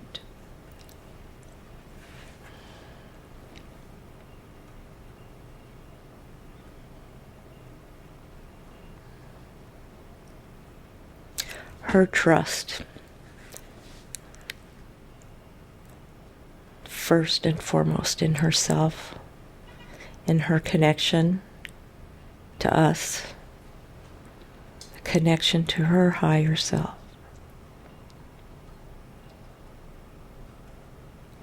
If she can trust in that, she will be guided to the things that she knows. She knows. They've crossed her mind. Her automatic writing that she does, she kind of talks about that. Like it's pretty cool, but then she doesn't know if she just made it up. What would you tell her? She's not making it up. We're here. We're so very close to her conscious that it seems to her to be very... We're so close. It's we're the thoughts in her head. Has it always been this way that you were so close? Yes. But she didn't believe that. She was taught very early that the things that she needed to listen to was always from outside of her. She has always questioned that voice in her head. But as a child, she was taught that the voice in your head is not the one you listen to. It was always you needed to listen to the other voices. Like the person who read the decree. Yes. Yes. A lot of similarities yes. there. But in a different perspective, right? Yes. Wow. That is a good point. I hope she listens to that. Yeah. But she is learning, but because it has been so close, it's just, we are her thoughts. We are that close that it's easy for her to question and doubt, especially with how she was raised. But she's done. She's done with that. She does not need those doubts anymore. She knows. She does ask specifically, how does she remove those deep, deep program beliefs? I'm assuming from her religion or otherwise. Yes. Like Inception, the movie Inception type beliefs. What would you tell her? Yes. They will come up. She does not need to be afraid anymore about unconscious, unknown things. She will know as her trust, she gains the trust in our closeness, that we're there for her. She will not need to be afraid of those hidden things. There won't be anything hidden anymore. She is opening her heart. Things will not be hidden. Things cannot be hidden from the heart. Wow, that's so beautiful. Why did she pick a family so deeply involved in that religion to experience up until she was 38? Experience. She's not going to like that answer.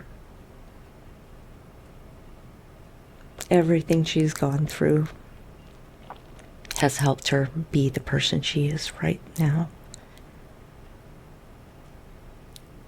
All these experiences are going to help her to connect to others.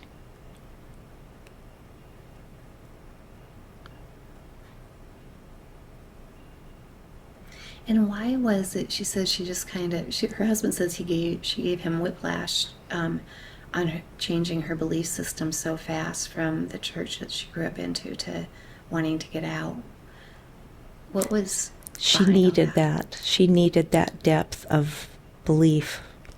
She needed that almost. She needed to be all in to experience coming out. It gave her the motivation and the impetus to dive deep into her heart. It's been a long journey for her, but that was part that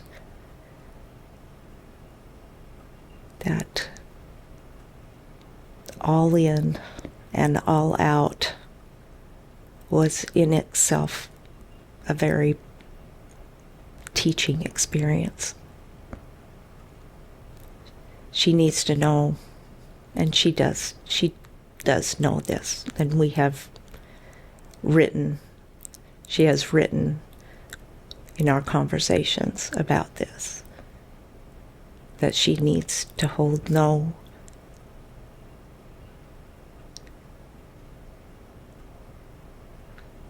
guilt and no shame. She was not taken. She may feel deceived, but that is one of the experiences.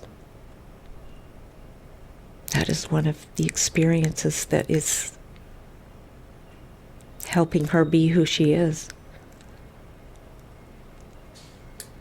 All right, thank you for that.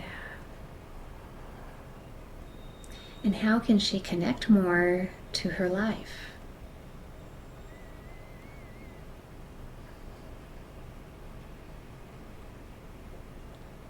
She is going to be very amazed at the difference she will feel toward life now that her heart is open.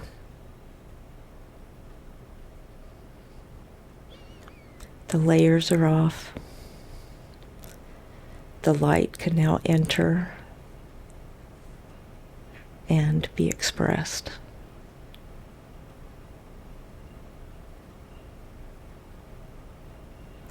And there's been times in her life where she's thought about exiting on her own. What do you want her to know about those times, or what would be important for her to understand more deeply? If she could understand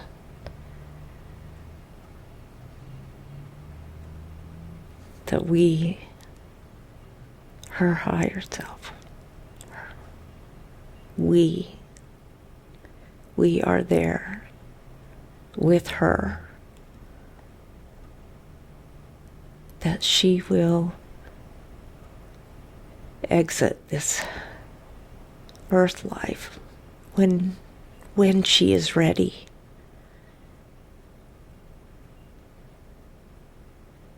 She doesn't have to feel like she is being kept here against her will.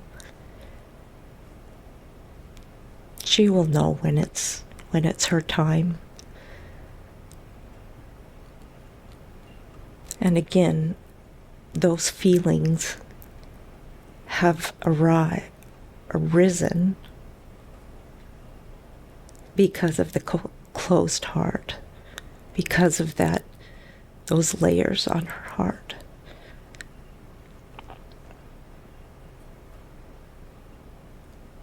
Those walls that she felt like were keeping her from experiencing her life fully. She will feel a change. Beautiful. Thank you for that. She wonders, why has she not had supernatural experiences? She has.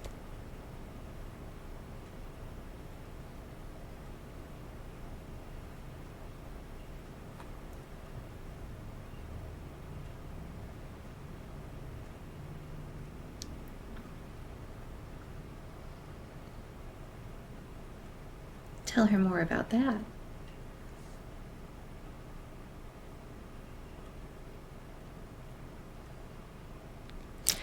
She is so close to things. She is open to the awe of life, the awe of nature.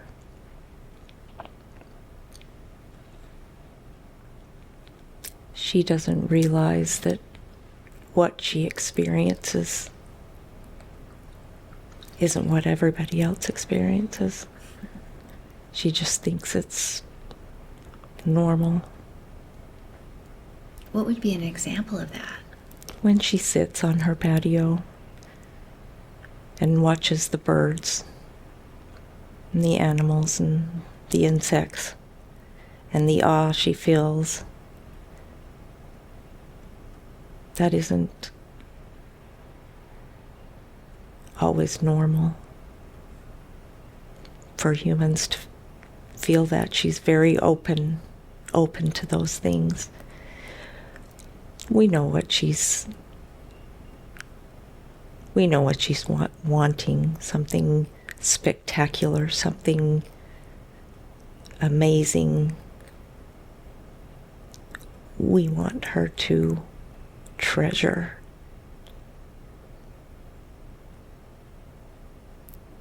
the simple things and to realize that those are what are the most amazing supernatural things. It's just life. Life is supernatural. It's beautiful. She said that she would like to understand her rage. We've talked just kind of around the outside of that earlier.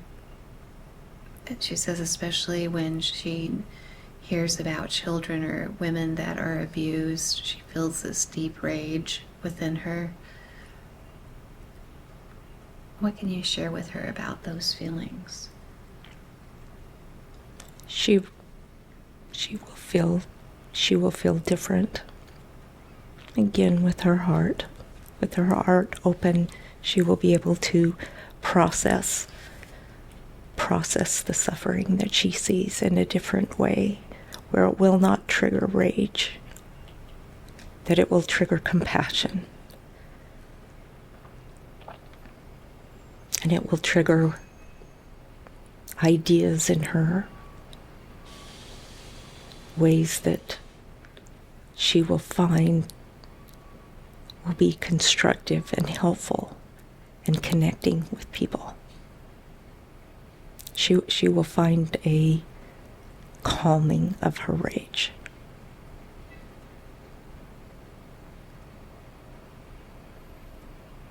Where does that rage originate from, I wonder? In her experience of that past life, seeing the suffering, that is not the only life she has seen suffering in.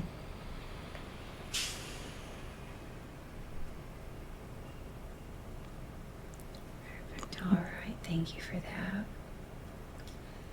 And we talked about her husband a while ago, but she does ask specifically, what is their future? Their future's beautiful.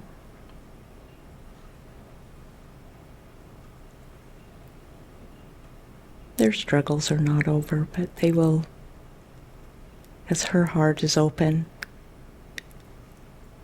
it will greatly, greatly change things, and her husband's heart is opening. How do you think this 1 year apart so far, how has that changed him that he might even be surprised about?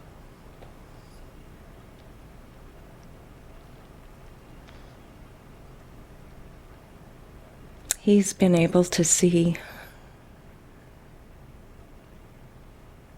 what he had. He's been able to see where he has had a closed heart. It has helped him become more independent in his view of himself, of his need for ownership for his life and his part and his place in the relationship, instead of always pushing it away. It has been helpful for him. And what do you think that she's learned from this experience that she may not even be aware of? Trust. She's been able to find that deep trust she needed in herself. This has been very, very beneficial for her. How will she be different at the end of the year? She will be ready to open up to her husband and her son in a way that she hasn't, and they will feel it. She will feel a connection with them that she doesn't want to admit has been missing.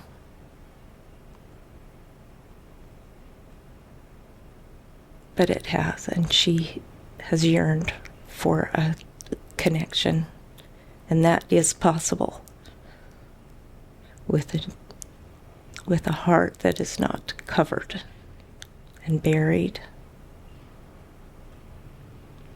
Many things will change because of her open heart. What is important to know for or about her boys? She worries about them. What can you share with her?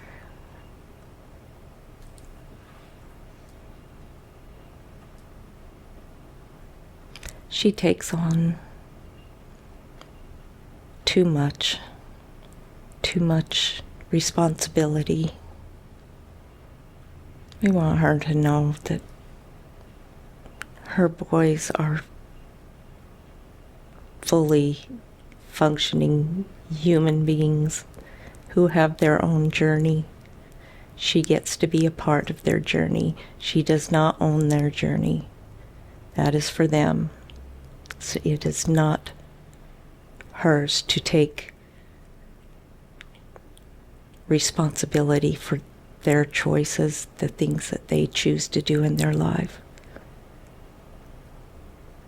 The best thing that she could do for them is be happy. Let them know that she loves them unconditionally, and that's all they need. They don't need to see her sad or down or feeling guilty about things she did for them. That only hurts them. They are just fine. Beautiful. And about she and her husband, she asks, who are we together?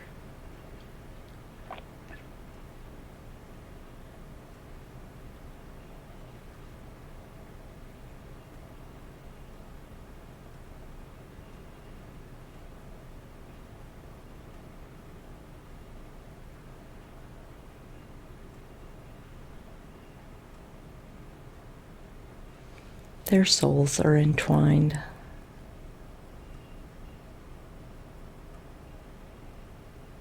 They have things that they are working through.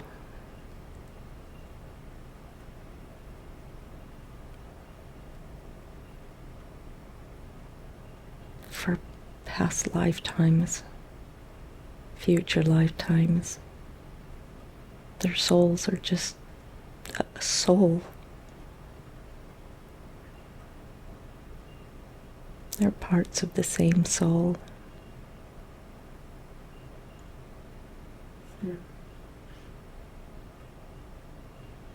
Well, she wonders also, what is her purpose? Connection.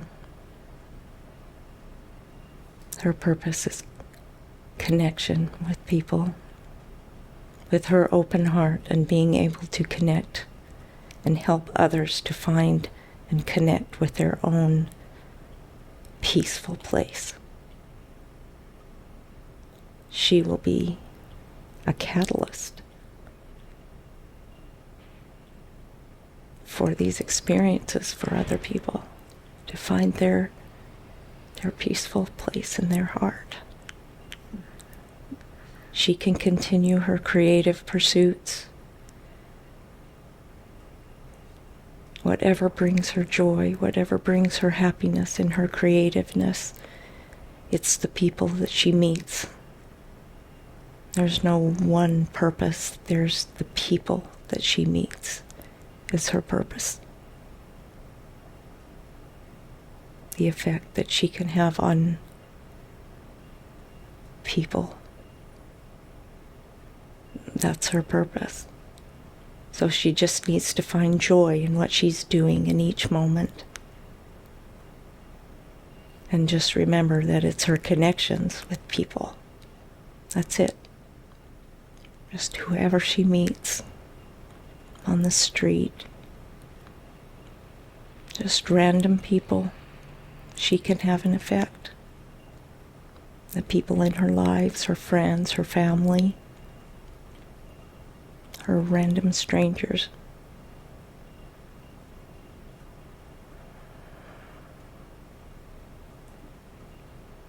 It's beautiful. Is there anything that she didn't ask today that you hope she would have?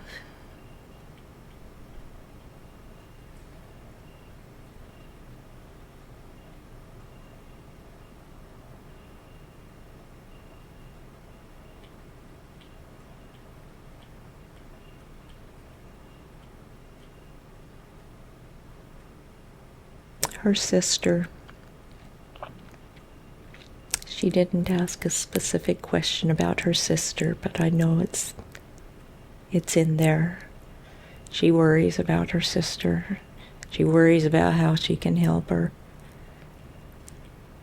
What would you share with her about her sister? She needs to just be who she is.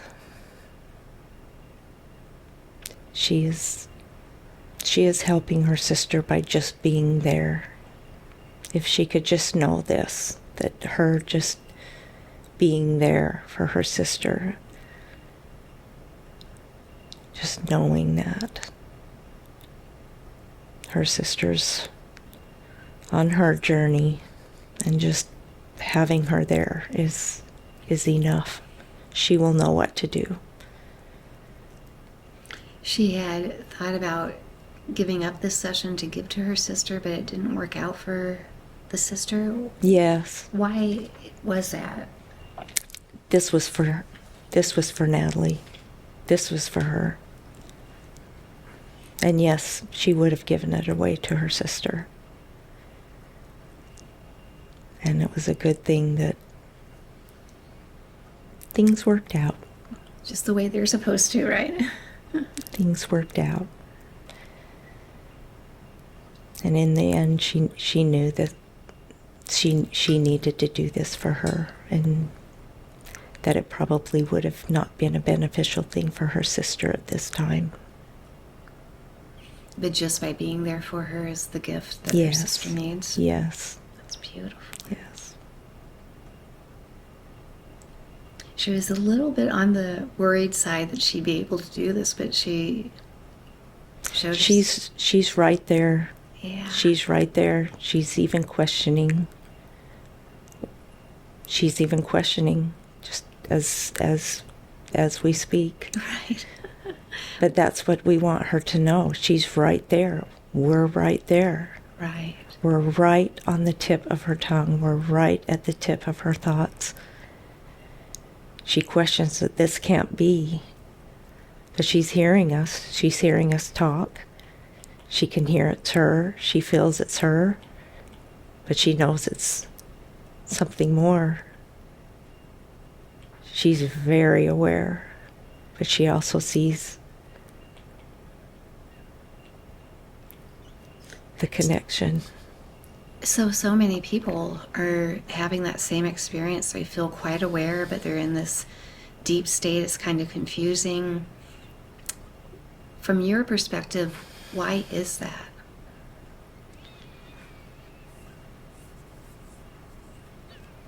The evolving consciousness. We need to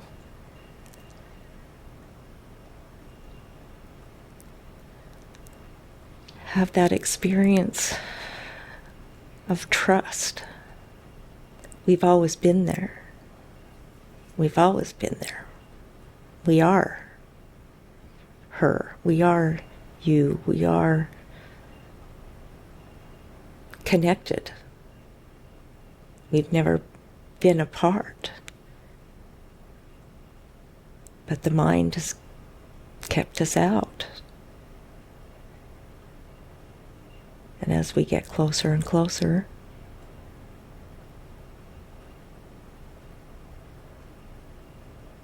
having the experience, and for Natalie, the validation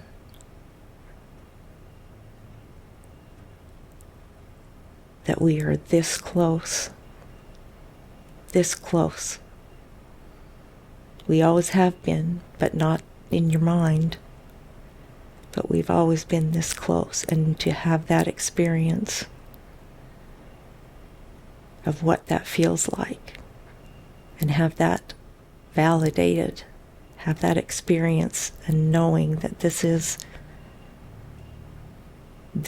what it is. This is what the new human, the new consciousness, when we can act and live in the world from this place of conscious connection to your higher self, that is a beautiful world. Oh, it is. My goodness. Thank you for that. Anything at all that you can think of that's important for her to know before I bring her back up? No, her heart is cleared, her heart is open, and we are done. Okay. How often would you recommend that she listens to this recording to get the most benefit?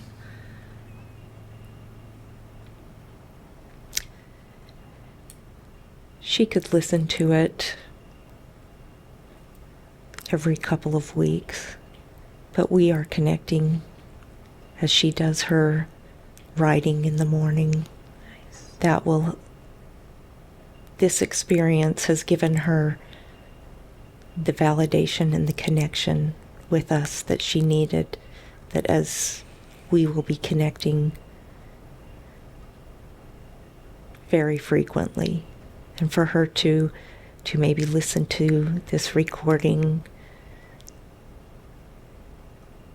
once a month will help remind her, maybe more often at the beginning, but just when she needs that reminder of validation that we're this close. That's all she needs. Okay, that's very helpful. Well, it's just been a great joy to assist her in this way. She's just a rock star. She did so very well. And thanks to you for showing her that amazing other lifetime and answering her questions, healing her heart, the rest of her body with that beautiful healing light. We appreciate you very much. Thank you, thank you, thank you. Welcome back, my friend. Wow. Wow. You did so well. Does it feel like you've been laying there a long time or a short time? A short time. If you had to guess, how long does it feel like you've been laying there? 45 minutes? Wrong. Time and space just don't go with this experience very well, so you're very normal. No, we've been recording for 2 hours and 1 minute. Oh my gosh. And now add 20 minutes to that for the story. I don't record the story, so almost 2.5 hours. You've been laying there. Okay. So here's the tricky part. Even feeling really aware, you lose time and space. So remember when I said you're always in deeper than you think you are? Yeah. That's part of that a little bit. I really felt like I was just right there. Yeah. Like, You are. yeah. And that's the cool thing. That's the new thing. But even with that, Natalie, you allowed that amazing other lifetime to come through that I'm guessing, again, you didn't expect when you walked in here today. No. No, I've had thoughts of, things I'm like, oh, could that be a past life? That was not one. That was on your radar. No, I didn't think so. But No. let's go back to that one real quick. Okay, so Yeah, I'm gonna what have an to- interesting job you had in that life. You're the voice of the people in charge, you said. You had your book and you read the decrees of how people are going to mind and behave until they didn't. And I do remember saying I liked that power. Yes, yeah, and that's okay. That is interesting. It's an experience. I do remember saying that. Yeah. Like that feeling of, oh, wow. Yeah. But also, you kind of had a BS meter of what you were having to deliver and how the people were not reacting to it until they just didn't show up. Yes. Which you thought you voiced like, well, that's surprising, but that's kind of funny. You kind of wanted to laugh. Yes, I do remember wanting to think that is so funny. Of course, people don't want to listen to that. Right. But then the leaders are mad at the people for not doing that. And then you really had an internal quandary.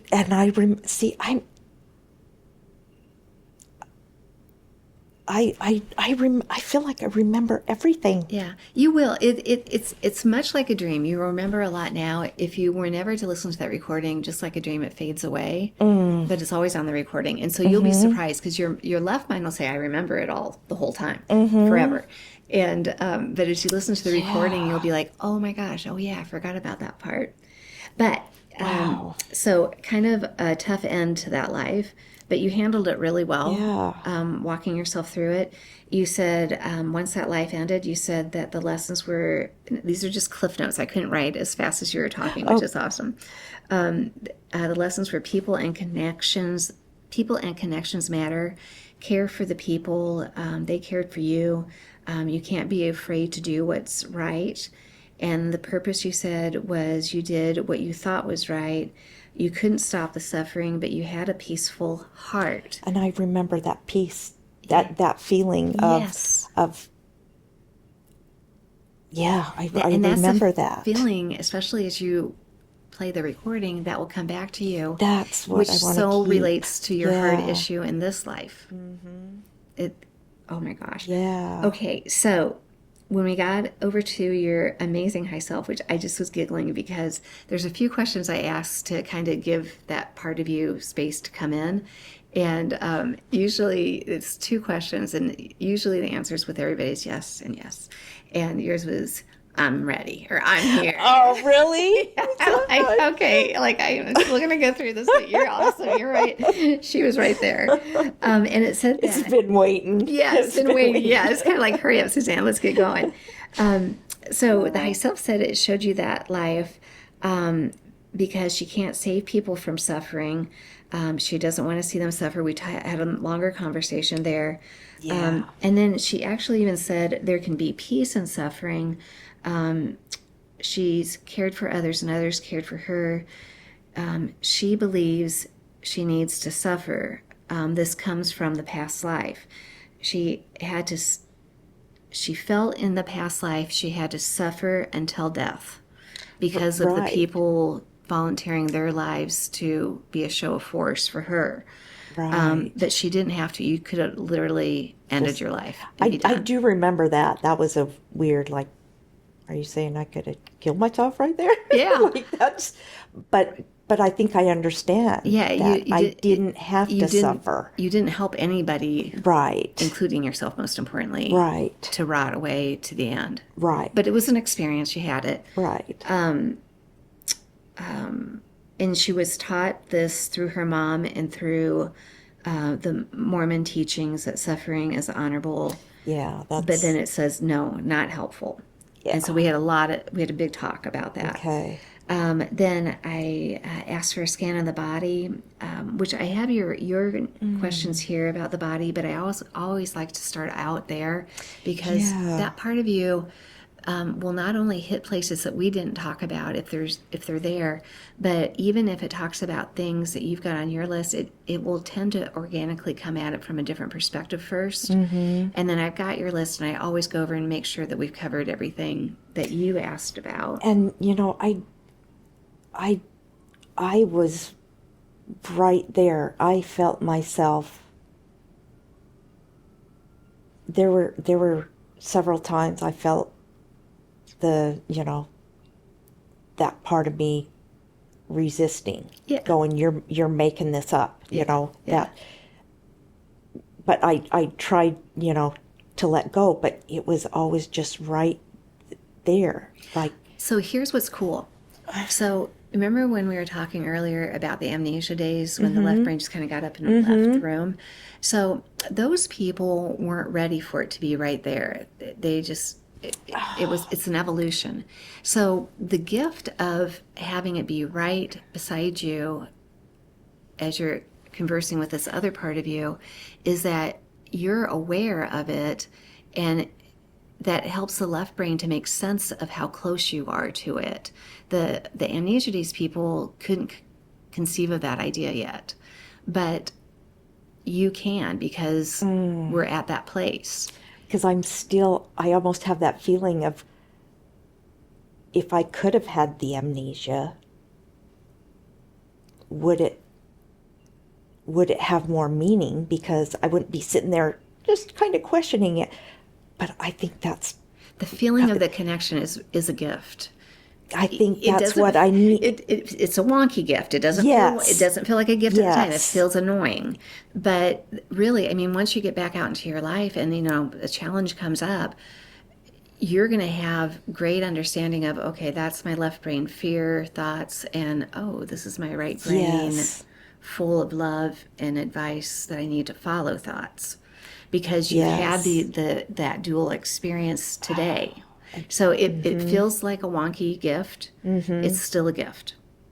And the more you listen to the recording, the more all of that sinks in. Yes, and I think that was probably if I was to say anything, the number one gift, because I've always had that Was that part of the conversation where I needed to know that it's right there. Yes, And yes. that's what that felt like. Yeah. And it's always been that for me. Yes. Oh, Yes. And Oh. here's a newsflash for everybody, but Right. but we're at different levels of being ready to understand that, right? and I needed that validation. You needed the validate, and it's just like with your automatic writing that you do in the morning, and that's what they said they're always close to you, but that will even take on a new flavor because now you validated through this experience today what you're giving yourself in those times. So everything dovetails just perfectly. This is a perfect session. You did a perfect job. Oh my gosh. I'm really happy for you. Great job. I'm going to stop your recording here, and then we'll talk a little bit more beyond that. But you just